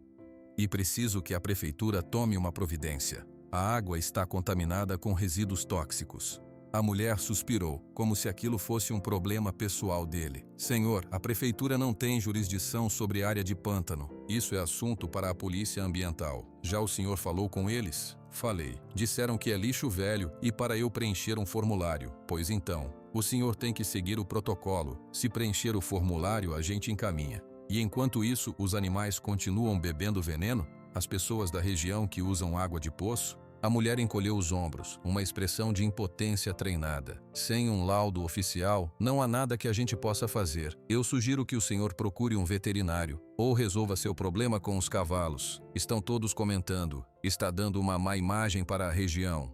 João sentiu um calor de raiva subir pelo seu pescoço. Ele pegou a mochila e saiu da prefeitura sem dizer mais nada. Seu próximo passo foi o armazém de seu Gilberto. Era hora do café da tarde, e alguns homens estavam reunidos na calçada, tomando refrigerante e conversando. A conversa parou quando João se aproximou. Entre os homens, João reconheceu dois rostos. Um era o capataz da fazenda do lado da sua. O outro era um produtor de gado de médio porte, conhecido como Zé Ricardo. Boa tarde, cumprimentou João, parando diante do grupo. Os homens murmuraram um cumprimento de volta, desconfiados. Preciso falar com vocês sobre um perigo real. Não são os cavalos. É a água. A água do pântano está envenenada. Ele abriu a mochila e tirou uma das garrafas. Olhem essa cor. Isso é água da Lagoa Central. Lá tem tonéis de agrotóxico clandestino vazando. Isso que está matando os animais, não é doença. Zé Ricardo, um homem alto e de bigode, deu um passo à frente e pegou a garrafa das mãos de João. Ele observou, fez uma careta e devolveu. João, né? Olha, a gente sabe que você está tentando defender sua posição, mas isso aí é água de pântano, é tudo podre, sempre foi assim. Meu pai criou gado aqui por 40 anos e sempre soube que a água do brejo não presta. Ninguém em sã consciência deixa um animal beber aquilo, mas esses cavalos bebem. Eles foram abandonados lá e não tem outra opção. A fábrica que poluiu, a tal fábrica cortou o capataz, um homem mais jovem chamado Elias. Isso foi há mais de 10 anos. O dono sumiu, a polícia fechou. História antiga. O que importa agora é o presente. E no presente você tem uma manada de bichos esqueléticos que podem estar carregando doença. O Sr. Valdo já deixou claro o que a região acha. Você devia escutar mais e inventar menos. Não estou inventando. A voz de João se elevou e ele se controlou imediatamente. Baixou o tom. Estou mostrando a prova. Se a contaminação ainda está lá, pode afetar os lençóis de água. Pode afetar as nascentes que abastecem outras fazendas. Os homens trocaram olhares. Havia um misto de pena e irritação. João disse: Zé Ricardo, com uma falsa paciência. Você é novo aqui. Veio com um sonho. A gente entende, mas está criando caso onde não precisa. A solução é simples e todo mundo sabe qual é. Faz isso, acaba com o problema e a vida segue. Agora ficar nessa de tonel e veneno parece desculpa de quem não quer fazer o que tem que ser feito. Um dos outros homens na roda soltou uma risada abafada. João guardou a garrafa. O sentimento de isolamento era agora uma parede grossa ao seu redor. Eles não ouviam, não queriam ouvir. O Sr. Valdo mandou dizer outra coisa, falou Elias, o capataz, num tom mais baixo, mais firme. Que você está perdendo tempo e que o tempo dele e o da região está acabando. Era uma repetição da ameaça, mais pública agora. João apenas assentiu com a cabeça, virou as costas e caminhou de volta para sua caminhonete. Os murmúrios recomeçaram atrás dele. Sentado no volante, ele olhou para o telefone. Havia uma última pessoa a tentar. A pessoa que, teoricamente, buscava a verdade. Mara. Ele ligou. Ela atendeu rápido. João? O que houve? Conseguiu mais alguma coisa? Consegui. E mostrei para a polícia ambiental, para a prefeitura, para alguns fazendeiros. Ninguém quer saber. Disseram que é lixo velho, que a água sempre foi ruim. O capataz do Valdo me ameaçou de novo. Mara ficou quieta por um instante. Ele ouviu o som de teclas de computador sendo digitadas. João, eu fui atrás do tal Dr. Carlos depois da nossa ligação, para tentar uma entrevista. A vizinha disse que ele não fala com ninguém, que vive trancado, e me contou uma coisa interessante. Que há 15 anos, quando a tal febre apareceu, o Dr. Carlos era o veterinário de todos os grandes, inclusive do Valdo. Ele era bem visto. Depois do surto, ele se fechou. Ficou assim. Estranho, não? Não é estranho, é medo, disse João. Eu fui na casa dele, mostrei o tonel e a água. Ele confirmou tudo. Disse que na época desconfiou que era veneno, mas assinou o laudo de doença por pressão. Ele sabe que o Valdo está por trás da fábrica clandestina. Ele tem medo de morrer. Do outro lado da linha, o silêncio foi total. Nenhum som de teclado. Mara? Chamou João. Puta que pariu, a voz de Mara saiu num sopro. Isso é pesado, João. Isso é muito pesado. Então você acredita em mim? Você vai fazer a matéria? Outra pausa, mais longa. Acreditar é uma coisa, publicar é outra. O que você tem é o depoimento de um veterinário alcoólatra e amedrontado, um pedaço de ferro e uma garrafa de água suja, contra um dos homens mais ricos e influentes do estado. É a minha palavra e a sua contra a dele. E adivinha em quem vão acreditar? Mas é a verdade. A verdade às vezes é a primeira vítima, João. Eu quero te ajudar, realmente quero. Mas se eu publicar uma acusação dessas sem provas irrefutáveis, o portal vai levar um processo que vai acabar com a gente. E eu vou perder meu emprego. O Valdo tem os melhores advogados. Ele vai nos arrastar pela lama, literalmente. João apertou os olhos, uma dor de cabeça começando a latejar nas têmporas. Então não há nada a fazer. Mas não é com uma matéria. Você precisa de uma prova irrefutável, um laudo laboratorial de um instituto reconhecido, identificando a substância tóxica na água e ligando ela aos tonéis. E testemunhas, mais testemunhas. O Dr. Carlos teria que falar publicamente. Você acha que ele faria isso? João lembrou do olhar de pavor do veterinário, das mãos trêmulas. Não, ele não vai falar. Então você está encurralado. Eu sinto muito. De verdade, eu vou pensar no que posso fazer, mas não prometo nada. Ela desligou. João deixou o telefone cair no banco do passageiro. Todas as portas estavam fechadas. Todas. Havia apenas uma pessoa que conhecia a verdade técnica, que poderia dar o primeiro passo para um laudo. A mesma pessoa que se recusava a dar esse passo. Com um último resto de esperança teimosa, João ligou o carro e dirigiu de volta para a casa do Dr. Carlos. Desta vez, ele não bateu com educação, bateu com a palma da mão, com força. Dr. Carlos, abra a porta, por favor, é o João. Não houve resposta. João bateu de novo. Eu sei que o senhor está aí. Eu não tenho para onde mais ir. Os cavalos não têm para onde mais ir. O senhor é o único que pode dar credibilidade a isso. Um laudo seu, um relatório, qualquer coisa. A porta não se abriu, mas uma janela ao lado, com a persiana fechada, se moveu 1 centímetro. A voz abafada e angustiada do Dr. Carlos veio de dentro. Vá embora, rapaz. Por favor, você está cavando a cova de você e a minha. Eu não posso. Eu tenho família. Eu vi o que aconteceu com o técnico da polícia ambiental que investigou a fábrica na época. Ele sofreu um acidente na estrada 6 meses depois. Sumiu. Vá embora. E os cavalos? E a verdade? O senhor vai carregar isso para o túmulo? Houve um som de soluço abafado atrás da persiana. Eu já carrego. Todo dia. Agora vá embora. A janela se fechou com um ruído seco. João ficou parado na frente da porta, sua respiração ofegante. A derrota era completa, total. Ele tinha descoberto a verdade, e a verdade era uma coisa frágil, que se quebrava ao menor sopro de poder e medo. Ele voltou para a caminhonete. Desta vez, dirigiu sem rumo por alguns minutos, até parar em um mirante na estrada de terra que dava uma vista ampla da região. Lá de cima, ele podia ver a mancha verde e marrom do pântano dos lagos ao longe. Seu sonho, sua terra. E dentro dela, uma lagoa envenenada e 10 vidas silenciosas que dependiam dele. Ele pegou a mochila, tirou a garrafa de água verde. Girou-a na luz do fim da tarde. Era a prova que não provava nada. O pedaço de metal era só um ferro velho. Suas palavras eram só o delírio de um teimoso. A última luz do sol se refletiu na garrafa plástica, um brilho doente e opaco. João guardou-a com cuidado, como se fosse um tesouro maldito. Ele tinha falhado, não em descobrir a verdade, mas em fazer alguém se importar com ela. O céu começou a escurecer quando ele finalmente voltou para o pântano. A barraca parecia menor, mais frágil. Ele acendeu a lamparina e colocou a mochila com as provas inúteis em um canto. Fora, a noite caía, e com ela vinha o silêncio pesado e o cheiro úmido da terra. João não jantou. Sentou-se na porta da barraca e olhou para a escuridão. Em algum lugar naquela escuridão, Inácio e os outros estariam começando sua caminhada noturna em círculos, envenenando-se um pouco mais a cada gole. Ele tinha prometido a eles que consertaria, tinha prometido a si mesmo, e agora não tinha nada. Nada além de uma certeza solitária que ninguém mais queria ouvir. A noite engoliu o pântano, e João ficou sentado, ouvindo, esperando, por um milagre, por uma ideia, por qualquer coisa. Mas a única coisa que veio foi o som distante de um motor, muito mais tarde na estrada. Um som de carro se aproximando e depois, mais de um, parando.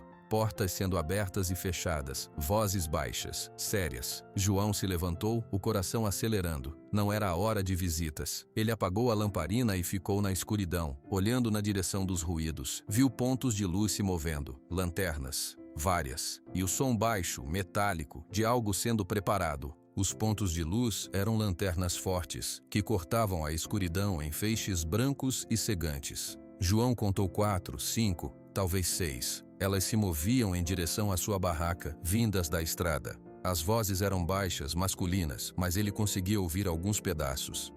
Pelo brejo, espalhem. E o cara, o fazendeiro, se atrapalhar, inclui no pacote. Ordens são claras. O sangue gelou nas veias de João. Eles não estavam ali só para os cavalos. Estavam ali para ele também, se fosse necessário. As palavras do Dr. Carlos ecoaram. Eu vi o que aconteceu com o técnico da polícia ambiental. Ele sofreu um acidente. João não pensou. Agiu. Ele se arrastou para dentro da barraca, pegou a mochila com as garrafas de água e o pedaço de metal. Era a única prova que tinha. Pegou também um casaco pesado e, por instinto, o seu chapéu preto colocando-o na cabeça. Saiu pela parte de trás da barraca, rastejando no chão úmido. Os feixes de luz varriam a área da barraca agora. Uma voz mais alta gritou: Ei, tem alguém aí? Abramos conversa. João não respondeu. Ele conhecia cada metro daquele terreno nos últimos dias. Sabia onde o chão era mais firme, onde afundava. Sabia onde os capinzais eram altos o suficiente para esconder um homem. Ele se afastou da barraca, rastejando primeiro, depois se agachando e correndo em zigue-zague, em direção ao coração do pântano, para onde os cavalos estariam. Um tiro ecoou na noite. Não era direcionado a ele. Foi para o alto, um estampido seco que fez os pássaros noturnos gritarem e levantarem voo. Isso é aviso. Saiam da toca. A mesma voz gritou. Mais tiros para o alto. 2, 3. Eles estavam tentando assustar os cavalos, fazê-los correr para serem mais fáceis de encontrar e abater. João correu mais rápido, o coração batendo tão forte que ele achou que o som poderia delatá-lo.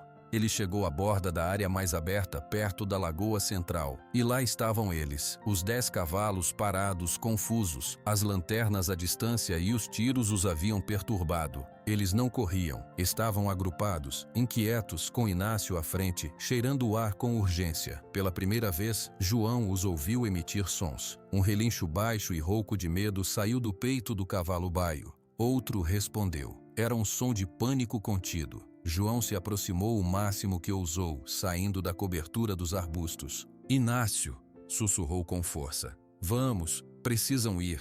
O cavalo alazão virou a cabeça na direção dele. Seus olhos refletiram a luz fraca das estrelas. Ele não se moveu. As vozes dos homens estavam mais perto agora. Os feixes de luz começaram a vasculhar a área da lagoa. Ali, olha o vulto. São eles, um homem gritou. Um feixe de luz passou por cima dos cavalos, iluminando seus corpos magros por um segundo. Um dos animais, o tordilho, empinou de susto. Vamos, por favor, João implorou em voz baixa, mas desesperada. Ele bateu levemente nas próprias coxas, um gesto que fazia com os cavalos quando queria que eles o seguissem para a água limpa. Inácio deu um passo para frente, na direção de João, mas não para segui-lo. Ele se posicionou entre os feixes de luz que se aproximavam e o resto do rebanho.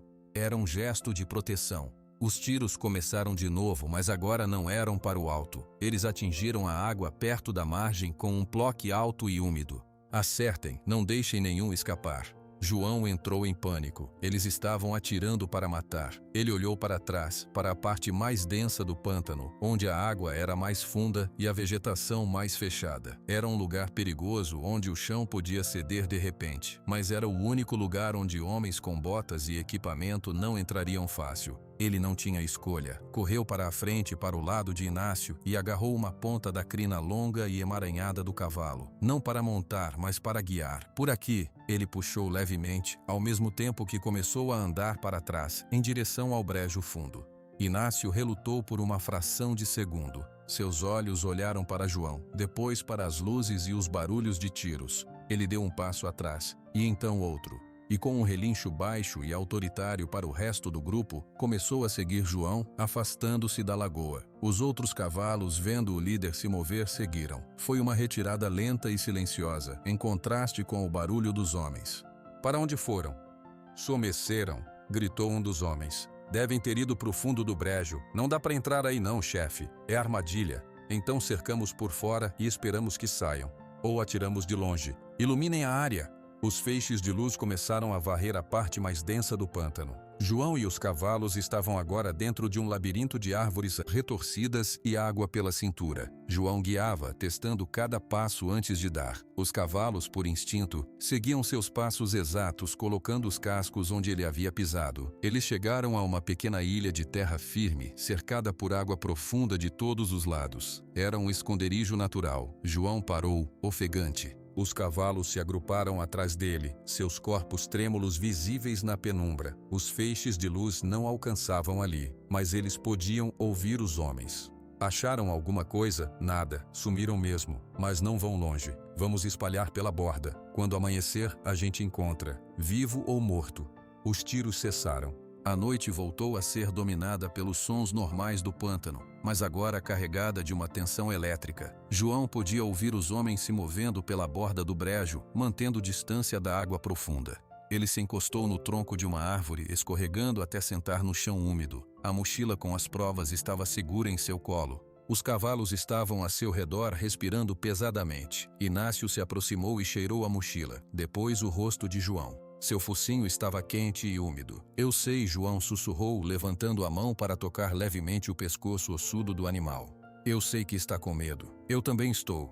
Ele olhou para o grupo. No escuro, ele via apenas formas escuras e o brilho dos olhos. Eles estavam quietos agora. A confiança que tinham depositado nele para segui-lo até ali era palpável, e era um fardo enorme. O que ele faria agora? Ficariam encurralados ali até o amanhecer. Quando clareasse, os homens os veriam. Eles estariam presos na ilha, um alvo fácil. Ele não tinha como lutar contra 5 ou 6 homens armados. Ele precisava sair dali. Precisava levar as provas para algum lugar seguro, para a Polícia Federal, como pensara antes. Mas como? Nadar pelo brejo com a mochila. Ele não conhecia os caminhos na água escura. E mesmo que conseguisse, abandonaria os cavalos à morte certa. As horas passaram. A noite era fria. João tremia. Os cavalos se aglomeravam para se aquecer. Inácio ficou de pé, vigiando a direção de onde os homens estavam como um sentinela. João pegou o telefone da mochila. Sem sinal, é claro, mas a bateria estava quase acabando. Ele desligou para economizar. Ele pensou em Mara. Pensou no Dr. Carlos, pensou em Pedro. Ninguém podia ajudá-lo agora. O céu começou a clarear muito lentamente, um cinza fraco no horizonte. João sabia que quando a luz suficiente entrasse no brejo, seria o fim.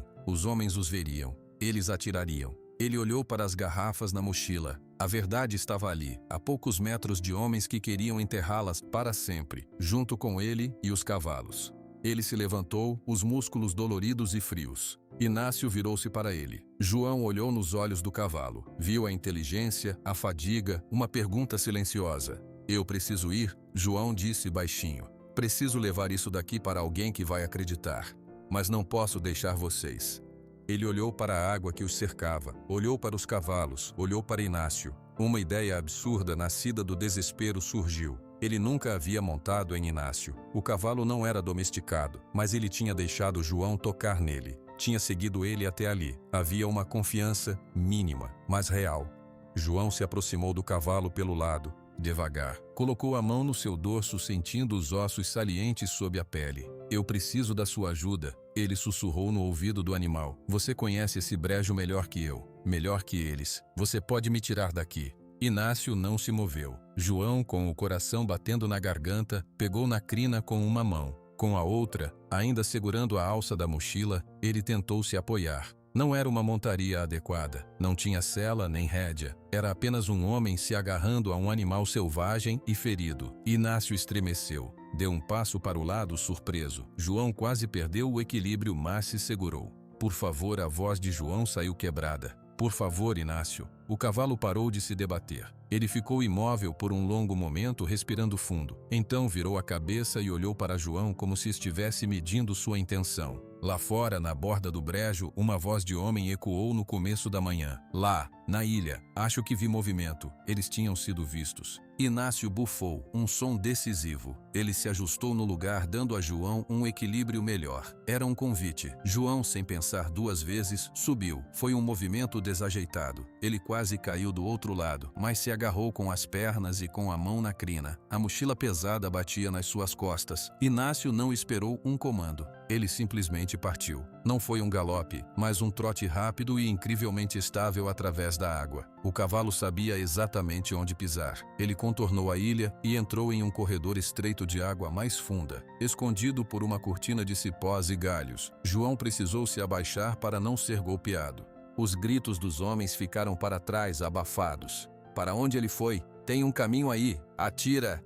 Alguns tiros ecoaram, mas eram às cegas, atingindo árvores e água distante. Inácio não diminuiu o passo. Ele guiava João através de um labirinto que só um animal que viveu anos naquele inferno poderia conhecer. Eles estavam fugindo, e pela primeira vez, João não estava sozinho na sua luta. O mundo se tornou um borrão de galhos, água e névoa matinal. João se agarrou à crina de Inácio, suas pernas pressionando com força os flancos magros do cavalo. Ele não tentava guiar, não precisava. Inácio conhecia cada caminho, cada atalho, cada pedaço de terra firme escondido sob a superfície enganosa do brejo. O som dos tiros ficou para trás, abafado pelo barulho dos cascos na água e na lama. Inácio não corria desesperado, corria com um propósito. Ele contornou a área mais profunda do pântano, saiu por um corredor estreito de vegetação que João nunca tinha visto e, de repente, emergiu em um capinzal alto do lado oposto da propriedade, longe dos homens e da lagoa central. O cavalo parou, ofegante. Seu corpo inteiro tremia de esforço. João deslizou de seu lombo, as pernas bambas. Ele tocou o pescoço suado do animal. "Você salvou a gente", ele disse, a voz rouca.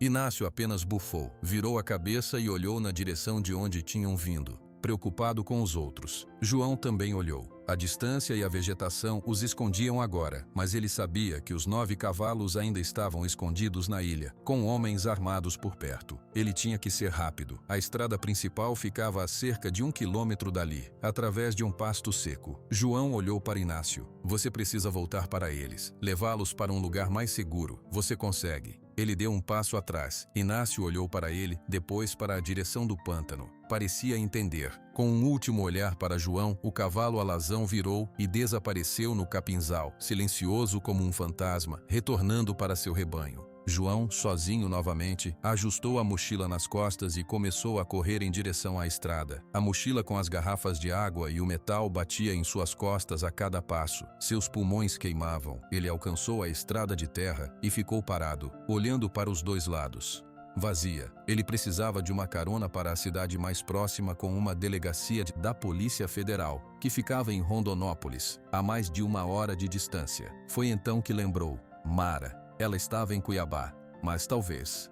Ele tirou o telefone da mochila. A bateria estava no fim, mas ainda havia um pouco de carga e, milagrosamente, um sinal fraco. Ele ligou para ela. O toque pareceu durar uma eternidade. Ela atendeu no último toque. "João, que horas são? Está tudo bem?" A voz dela estava rouca de sono. "Mara, eles tentaram matar a gente. Os homens do Valdo estão no pântano agora, atirando. Eu escapei, mas os cavalos estão encurralados. Eu tenho as provas comigo. Preciso ir para a Polícia Federal." Do outro lado, ele ouviu o barulho de ela se sentando na cama de repente. "O quê? Onde você está?" "Na estrada, perto do quilômetro 20 do acesso ao pântano. Preciso de uma carona, agora." Puta que pariu. A voz de Mara perdeu todo o sono. Ele ouviu o barulho de ela se movendo, pegando coisas. "Fica aí, não se mexe. Vou ligar para um contato meu, um motorista de frete que faz o trecho cedo. Ele pode te pegar. Eu mesmo vou para Rondonópolis. Encontro você na frente da PF. E João, tira uma foto de você, agora, para provar que você está vivo e que algo aconteceu." "Uma foto?" "Sim, uma foto sua, agora, na estrada, com a mochila. Pode ser crucial. Faz." João, confuso mas obediente, abriu a câmera do telefone. A bateria piscou um aviso vermelho. Ele segurou o telefone com o braço esticado e tirou uma selfie rápida. Seu rosto estava sujo de lama e suor, o chapéu preto descaído para o lado, os olhos cheios de um cansaço profundo. Ao fundo, a estrada de terra vazia e o céu cinza do amanhecer. Ele enviou a foto para Mara. Mandou. "A bateria vai acabar. Tudo bem. Fica aí. O nome do motorista é Osmar. Ele dirige um caminhão azul. Vai chegar em menos de 20 minutos. Eu estarei na PF em 1h30. E João, me deixa as provas. Não mostra para ninguém até eu chegar." A linha caiu. O telefone de João apagou, a bateria finalmente morta. Ele guardou-o na mochila e se sentou na beira da estrada, abraçando os joelhos. A adrenalina começou a passar e o corpo todo doía. Cada músculo, cada osso. Ele olhava fixo para a direção do pântano, imaginando Inácio reunindo os outros e os levando para um esconderijo mais seguro, rezando para que os homens não os encontrassem. 15 minutos depois, o barulho de um motor diesel pesado se aproximou. Um caminhão azul velho com placas de Mato Grosso parou ao lado dele. A janela do motorista desceu. Um homem mais velho de boné olhou para ele com curiosidade. "Você é o João? A Mara me ligou." "Sou João", se levantou com dificuldade. "Entra." Ela disse que é urgente. João subiu no caminhão. O interior cheirava a café e tabaco. O motorista Osmar não fez perguntas, apenas colocou o caminhão em marcha e acelerou. Ela é uma boa menina, Amara. Meio intensa, mas tem bom coração. Disse que você está com um problema sério. Estou, respondeu João, olhando pela janela. A região tá falando de você, dos cavalos. Nem tudo o que falam é verdade, né? Quase nada é verdade, disse João. E calou-se. A viagem até Rondonópolis passou em silêncio. Osmar ofereceu café de uma garrafa térmica e João aceitou. A bebida quente o ajudou a parar de tremer. Quando chegaram à cidade, Osmar deixou João em frente ao prédio moderno da Polícia Federal. Mara já estava lá, esperando na calçada. Ela tinha os cabelos molhados, como se tivesse saído do chuveiro correndo, e vestia a mesma camiseta e jeans do dia anterior. Seu rosto estava sério. Ela apagou Osmar rapidamente e se virou para João. Você está inteiro? Perguntou, examinando-o. Estou. Os cavalos, primeiro as provas, depois os cavalos. Vamos. Ela o guiou para dentro do prédio. No balcão de atendimento, um policial federal jovem os recebeu. Bom dia.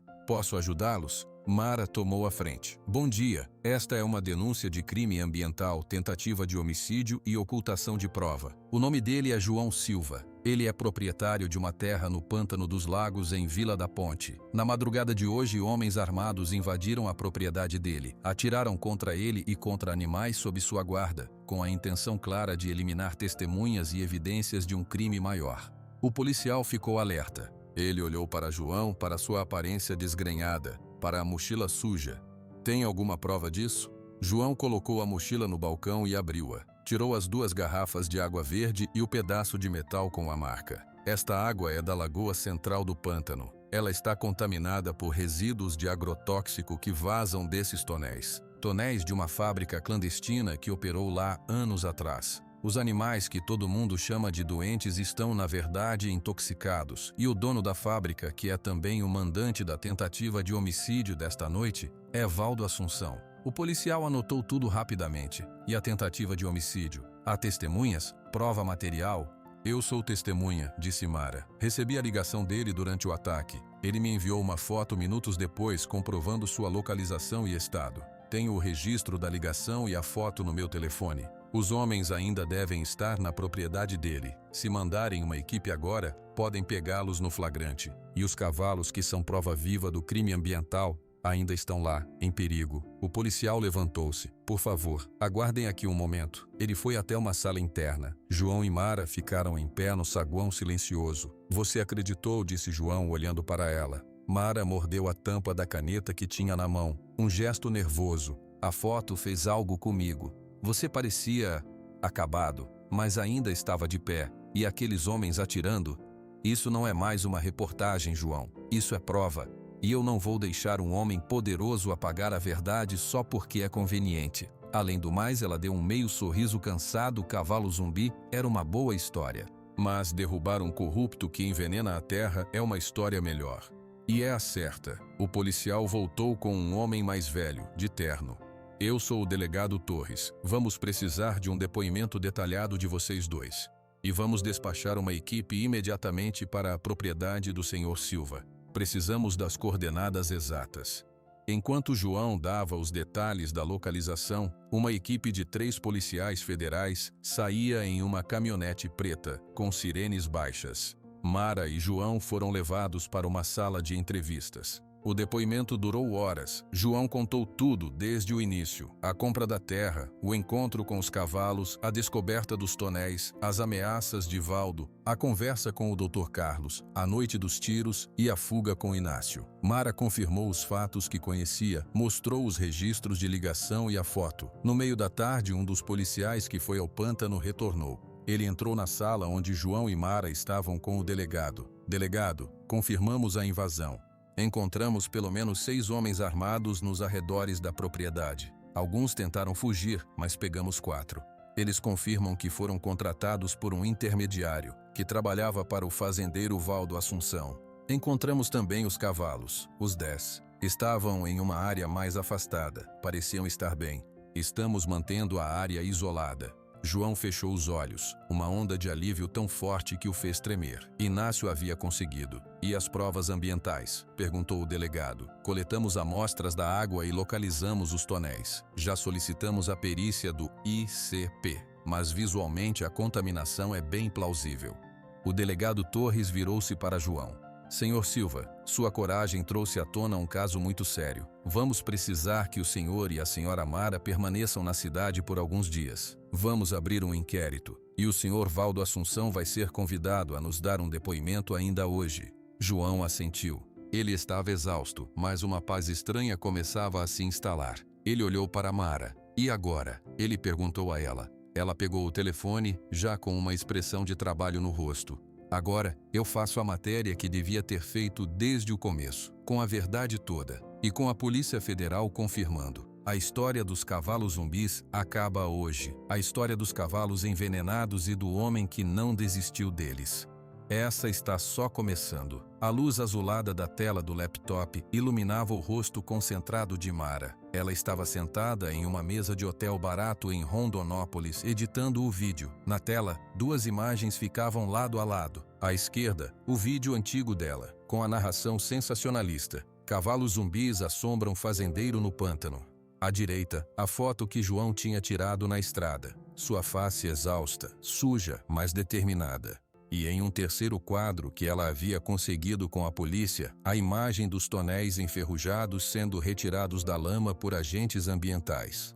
Ela parou o vídeo antigo, olhou para a própria imagem na tela, para a expressão de busca por drama. Sentiu um enjoo, mordeu a tampa da caneta, um hábito nervoso, e depois a jogou sobre a mesa. Errei, ela disse em voz alta para o quarto vazio. Errei feio. Ela apagou o vídeo antigo do seu arquivo de edição. Não iria usá-lo como contraste, não daria mais audiência para aquela mentira. Em vez disso, ela começou a montar uma nova narrativa, com a foto de João, as imagens dos tonéis e um áudio que ela tinha gravado com o delegado Torres autorizando o uso de sua declaração. Ela escreveu o texto com cuidado, escolhendo cada palavra. A verdade no pantano. Herói ou fazendeiro. Teimoso, a história que ninguém queria ouvir. O subtítulo, João Silva, acusado de loucura por proteger cavalos doentes, descobriu a fonte real do mal. Tonéis de agrotóxico ilegal que envenenam a água há anos. Enquanto isso, homens armados tentaram calar sua voz. Esta é a reportagem que vai mudar tudo. Ela publicou no Portal do Centro-Oeste, às 7 horas da manhã. Compartilhou nas redes sociais com a hashtag Verdade no Pantano. E então, esperou. A reação foi um silêncio inicial. Depois, os primeiros comentários chegaram, cautelosos. Outra matéria da mesma repórter? Agora ela muda de lado? Mas então, outras contas começaram a compartilhar. Um perfil grande de jornalismo ambiental republicou. Um influenciador famoso por causas animais postou. Essas são as imagens que mudam o jogo. Não são zumbis, são vítimas. A foto de João, sozinho na estrada, começou a circular. Alguém a editou com a frase: ele viu o que ninguém queria ver. Em menos de uma hora, a matéria era a mais lida do portal. O telefone de Mara começou a tocar sem parar. Outros veículos de imprensa, nacionais agora, pediam contato com João. Queriam saber sobre a investigação da Polícia Federal. Mara desligou o celular e foi até o prédio da PF. João estava em uma sala de espera, tomando um café. Ele parecia ter dormido um pouco, mas ainda carregava o peso dos dias no olhar. Está feito, disse Mara, sentando-se ao lado dele. A matéria está no ar. Está bombando de um jeito diferente. As pessoas, elas estão acreditando. João olhou para ela sem muita emoção. E os cavalos? A polícia disse que eles estão bem, mas a PF já emitiu uma ordem de proteção. Os animais são considerados prova material do crime ambiental. Ninguém pode tocar neles. Eles vão ser transportados para uma área de quarentena segura, onde vão receber tratamento. O próprio delegado me confirmou. João fechou os olhos e respirou fundo. A notícia da segurança dos animais era o alívio que ele precisava. Nesse momento, o delegado Torres saiu de sua sala. Ele viu João e Mara e se aproximou. Senhor Silva, a senhorita Mara. As coisas estão se movendo rápido. Conseguimos um mandado de busca e apreensão na fazenda e no escritório do Valdo Assunção. As equipes já estão a caminho e temos uma nova testemunha que se apresentou. Nova testemunha? Perguntou João. Sim, o veterinário Dr. Carlos Almeida. Ele chegou aqui há meia hora, está dando um depoimento completo. Disse que não consegue mais carregar o peso da mentira. Ele está nomeando Valdo como o dono da fábrica clandestina e o principal pressionador para o acobertamento há 15 anos. João não conseguiu conter um sorriso pequeno e amargo. O homem finalmente encontrou coragem quando viu que a parede estava começando a rachar. E o Valdo? Perguntou Mara. Ele foi intimado a comparecer. Se não vier, vamos buscá-lo. A pressão da mídia, agora com a sua nova matéria, está nos ajudando. Ninguém pode ignorar isso. Enquanto falavam, a porta de entrada do prédio se abriu. 2 policiais federais entravam com um homem entre eles. Era Valdo, vestido em um terno caro, mas com o rosto rígido e pálido. Seus olhos claros e frios varriam o saguão e pousaram em João por uma fração de segundo. Houve um flash de ódio puro, seguido por um rápido retorno à impassividade. Ele foi levado para uma sala de interrogatório. Ele vai tentar se safar com bons advogados, comentou Mara, em voz baixa. Vai, concordou o delegado, mas agora temos provas físicas, testemunhas e os homens que ele contratou estão cantando. O quebra-cabeça está se montando. O dia seguiu em um turbilhão. Mara gravou entrevistas com o delegado para uma sequência de reportagens. João deu mais detalhes do seu depoimento para os peritos ambientais. A história dominava as notícias nacionais. No meio da tarde, o telefone de João, agora com um carregador emprestado, tocou. Era um número de São Paulo. Ele atendeu. João? Era a voz de Pedro. Diferente. Sem a fúria, sem a pressa. Uma voz cansada e, talvez, um pouco envergonhada. Pedro, eu vi as notícias, vi a foto sua, vi a reportagem, todo mundo está falando disso aqui também. João não disse nada, esperou. Eu fui um idiota, João, um idiota completo. Eu só pensei no dinheiro, no prejuízo, eu não te escutei. Eu até pensei que você tinha mesmo enlouquecido, mas você estava certo o tempo todo. Não se trata de estar certo, Pedro disse João, olhando pela janela para o movimento da cidade. Se tratava de fazer, alguém tinha que fazer. Eu sei, e eu não fiz. Eu puxei você para baixo. Eu sou teu irmão. Eu devia ter ficado do teu lado mesmo sem entender. Me perdoa. João sentiu um nó na garganta. As palavras de Pedro eram as que ele não sabia que precisava ouvir. Não tenho que perdoar. Você tinha medo. Todo mundo tinha. Mas você não. E agora, como estão os cavalos? O tal do Inácio? A pergunta simples, genuína, fez o sorriso de João voltar. Eles estão a salvo. Vão receber tratamento. Inácio, ele me salvou a vida, Pedro.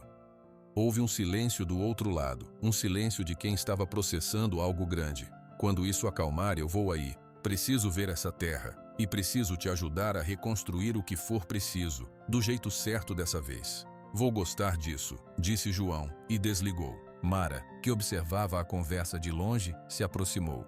Tudo bem? Tudo. Melhor do que há muito tempo. No final do dia, o delegado Torres o chamou. Tivemos um avanço. Um dos contadores do Valdo, com medo de ser incriminado, trouxe documentos, laudos adulterados de 15 anos atrás, pagamentos disfarçados para a tal fábrica, ordens de serviço para descarte ilegal. É a ligação direta que precisávamos. O Valdo não vai sair dessa tão cedo. E a perícia preliminar da água confirmou níveis alarmantes de toxinas. Vocês foram essenciais. João e Mara saíram do prédio da PF ao entardecer. A cidade barulhenta era um mundo distante do silêncio do pântano. Pararam em uma praça. O que você vai fazer agora? Perguntou Mara. Você é meio que um herói nacional agora. Vão te chamar para programas de TV, entrevistas? Não quero ser herói, cortou João, olhando para o horizonte na direção de onde ficava seu lote. Quero voltar para minha terra, ver os cavalos, começar a limpar aquela água. É isso que importa. Mara assentiu. Eu vou continuar cobrindo o caso, até o fim. Vou garantir que ninguém esqueça. E, obrigada, João. Por quê? Por me mostrar que a verdade, mesmo que seja feia e difícil, sempre vale a pena. Eu era só uma caçadora de cliques. Agora quero ser uma caçadora de verdades. Ela sorriu, um sorriso verdadeiro sem a pressa de antes. Eles se despediram. Mara voltou para seu hotel para trabalhar na próxima matéria. João pegou um ônibus que o deixaria perto de Vila da Ponte. De lá, ele conseguiu uma carona com um motorista que, ao reconhecê-lo, ficou eufórico. Você é o cara dos cavalos. Você detonou o Valdo. É um mito. João apenas agradeceu sem saber bem o que dizer. Quando finalmente desceu na estrada de terra que levava à sua propriedade, a noite já havia caído. Havia uma viatura da Polícia Federal estacionada na entrada, guardando o local. O policial o reconheceu e o deixou passar. A barraca estava danificada, revirada pela busca dos homens de Valdo, mas a estrutura estava de pé. João acendeu a lamparina. O círculo de luz era o mesmo de sempre, mas tudo ao redor era diferente. Ele saiu e caminhou até a beira do brejo. As estrelas refletiam na água parada. A lagoa central agora estava cercada por fitas de isolamento amarelas da polícia. Os tonéis haviam sido removidos. E então ele ouviu um baixo relincho, familiar. Do capinzal à sua direita, Inácio saiu, sozinho novamente. Ele caminhou até João e parou a poucos metros. Os dois se olharam. João estendeu a mão. Inácio aproximou o focinho e o cheirou. Depois, esfregou a cabeça levemente na mão de João, um gesto de confiança total. Obrigado, sussurrou João, os dedos afundando nos pelos ásperos do pescoço do cavalo. Você me mostrou o caminho. Inácio bufou, como se dissesse, claro. Ele deu meia volta e começou a caminhar em direção ao capinzal, parando depois de alguns passos para olhar para trás. Um convite. João entendeu. Seguiu o cavalo. Inácio o levou até uma clareira um pouco mais afastada. Lá, sob a luz das estrelas, os outros 9 cavalos estavam deitados ou em pé, calmos. Um deles, o baio, estava comendo um pouco do capim que João havia deixado dias antes. Eles estavam seguros, estavam em casa. João sentou no chão encostado em uma árvore. Inácio deitou-se pesadamente ao seu lado com um suspiro profundo. Os dois, homem e cavalo, observaram o rebanho em silêncio. A batalha no tribunal, nas manchetes, contra Valdo e seus aliados, seria longa e difícil. João sabia disso, mas naquele momento, na quietude da noite do pântano, com Inácio ao seu lado e os outros animais descansando em paz, ele sentiu algo que não sentia desde que chegara. Não era apenas determinação, era esperança. A semente da verdade, finalmente plantada, começava a brotar. O amanhecer encontrou João ainda sentado na clareira, Inácio deitado a seu lado. O cavalo dormia, um sono pesado e raro, seus músculos ocasionalmente tremendo. Os outros animais pastavam calmamente na grama baixa ao redor. A presença da Polícia Federal na borda da propriedade era um escudo invisível que permitia aquele momento de paz. O barulho de um carro se aproximando na estrada fez Inácio abrir os olhos e se levantar, alerta. João colocou uma mão em seu pescoço. Tudo bem, é provavelmente a polícia, ou... A caminhonete que parou perto da barraca era familiar. Era a picape de Pedro. João viu o irmão descer, olhar para a barraca danificada e depois vasculhar a área com os olhos, até encontrá-lo na clareira. Pedro começou a caminhar em sua direção, devagar. João se levantou e foi ao seu encontro. Pararam a alguns metros de distância um do outro. Pedro parecia mais velho, seus ombros caídos, não pela derrota, mas pelo peso da vergonha. João, disse ele, a voz rouca. Pedro, eu vim ver, e para te ajudar, se você deixar. João olhou para o irmão, para os olhos vermelhos de falta de sono, ou talvez de emoção. Ele simplesmente acenou com a cabeça. Pode ficar. A barraca tá um caos, mas dá para consertar. Pedro olhou para os cavalos atrás de João, especialmente para Inácio, que observava a cena com atenção. Esse é o Inácio, o líder. Ele é impressionante. Mesmo assim, concordou João. Ele é.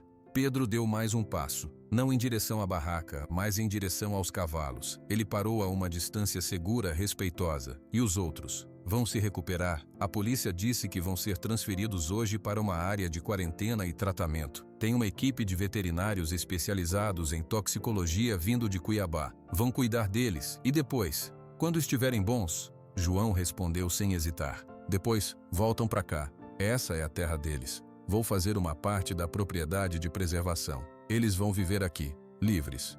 Pedro não discutiu, apenas assentiu. Faz sentido. É o certo. Eu trouxe algumas ferramentas, material para consertar a cerca, o que for preciso. Não precisa pagar. É o mínimo. João olhou para a picape, viu caixas de madeira no compartimento de carga. Obrigado. Os dois homens ficaram em silêncio por um momento. O som do pântano ao amanhecer era de pássaros e insetos, não de tiros ou ameaças. O Valdo, começou Pedro. A Polícia Federal tem ele, com as provas dos contadores e o depoimento do doutor. Carlos, eles disseram que é difícil ele sair. Vai responder por crime ambiental, tentativa de homicídio, formação de quadrilha. Vai levar anos. E o veterinário? O que vai acontecer com ele? Ele fez um acordo. Vai contar tudo em troca de uma pena menor. Ele vai perder a licença, claro, mas pelo menos agora ele pode dormir. Pedro balançou a cabeça, absorvendo tudo. Uma coisa dessas, tão perto da gente. E ninguém via. Ninguém queria ver, corrigiu João. É diferente. Nesse momento, outro carro chegou. Desta vez, era a picape vermelha de Mara. Ela estacionou e saiu carregando uma câmera, mas desta vez ela não a levantou imediatamente. Ela acenou para os dois irmãos e se aproximou. Bom dia, trouxe notícias. Todas as notícias que eu preciso já estão aqui, disse João com um gesto para os cavalos. Mara sorriu. Justo, mas essas você vai gostar. A perícia do ICP confirmou oficialmente. A água da lagoa tinha níveis de agrotóxico centenas de vezes acima do permitido. A mesma substância foi encontrada em amostras de tecido dos cavalos. É a prova científica definitiva. O caso virou prioridade no Ministério Público Federal. E ela fez uma pausa dramática. O Conselho Regional de Medicina Veterinária cassou a licença do Dr. Carlos, mas emitiu um comunicado elogiando a coragem do cidadão João Silva e determinou um grupo de trabalho para reavaliar casos antigos de doenças inexplicáveis em áreas de conflito ambiental. João não soube o que dizer. Ele olhou para suas mãos calejadas e sujas de terra. Não fiz mais do que a obrigação. Essa é a parte mais incrível, disse Mara, sua voz ficando séria. Ninguém mais vê como obrigação. Você mostrou o que é. Sua história está inspirando outras pessoas. Recebi mensagens de pequenos fazendeiros em outros estados com problemas similares que agora vão denunciar. Você começou um movimento, João, sem querer. Pedro olhou para o irmão com um novo respeito, um orgulho que ele não conseguia disfarçar. Eu sempre soube que você era teimoso. Nunca imaginei que essa teimosia ia mudar o mundo. Não mudei o mundo, disse João, olhando para Inácio. Só tentei consertar o meu pedaço dele. Mais tarde naquele dia, a equipe de veterinários e caminhões do Ibama chegou. Era um grupo grande, mas tranquilo. O líder, uma veterinária chamada Doutora Helena, conversou com João. Senhor Silva, vamos levar os animais para um centro de recuperação. Lá eles vão passar por uma desintoxicação, tratamento das feridas, ganhar peso. Vai levar alguns meses. Mas a previsão é boa. A resiliência deles é extraordinária. João acompanhou o processo de perto. Os cavalos, assustados no início, foram conduzidos com paciência para os caminhões adaptados. Inácio foi o último. Ele olhou para João antes de entrar na rampa, como se perguntasse se estava tudo bem. Vai, disse João, sua voz firme. Eles vão cuidar de você. Você vai voltar. Inácio bufou e entrou no caminhão voluntariamente. A porta foi fechada. João ficou parado vendo os caminhões partirem. Uma parte dele, a parte que tinha se ligado àqueles animais, partia com eles. Mas era uma separação temporária. Nos dias e semanas que se seguiram, a vida no pântano dos lagos mudou.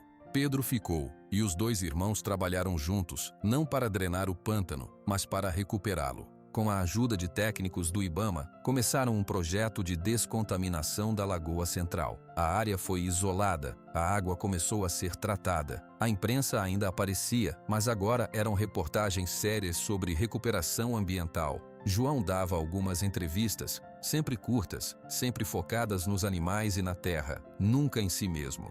Uma tarde, cerca de 3 meses depois, a doutora Helena ligou. Senhor Silva, tenho boas notícias. Os cavalos responderam muito bem ao tratamento, estão ganhando peso, as feridas estão cicatrizando. Já podemos pensar na soltura. O Inácio, especialmente, é um caso notável. A recuperação dele foi a mais rápida. Quando eles podem voltar? Perguntou João, seu coração acelerando. Na próxima semana. Preparamos tudo? Preparei. Toda uma área da propriedade está cercada, com pasto limpo e água monitorada. Eles vão ter uma vida boa. Acredito que sim. E tem mais uma coisa. Alguém quer falar com você. Houve um ruído e uma voz hesitante veio ao telefone. João? É o Carlos. Carlos Almeida. João ficou em silêncio por um momento. Doutor, eu não liguei antes porque não tinha coragem, mas eu preciso te agradecer.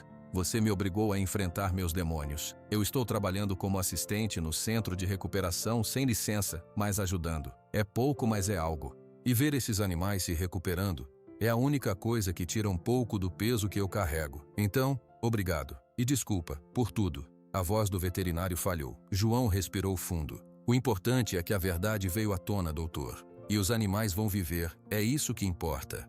No dia da soltura, havia uma pequena multidão. Não de curiosos hostis, mas de pessoas que tinham acompanhado a história. alguns moradores de Vila da Ponte, representantes do IBAMA, da Polícia Ambiental e Mara, com sua câmera, registrando tudo sem sensacionalismo, apenas o fato. 2 caminhões chegaram. As portas traseiras foram abertas. Um a um, os cavalos desceram pela rampa. Eles estavam diferentes, ainda magros, mas não esqueléticos. Os pelos tinham mais brilho. Os olhos estavam vivos, atentos, mas sem o brilho de sofrimento de antes. Eles relincharam, sentindo o cheiro do pântano do seu lar. O último a sair foi Inácio. Ele desceu com uma dignidade solene. Seu pelo alazão estava mais cheio. Suas feridas eram agora cicatrizes rosadas. Ele olhou em volta, encontrou João com os olhos e caminhou direto até ele. João levantou a mão e Inácio esfregou o focinho nela, um cumprimento antigo. Então, o cavalo levantou a cabeça, deu um relincho alto e claro e partiu em um trote leve em direção aos outros, que já começavam a explorar a área cercada, segura e limpa, que seria seu novo território.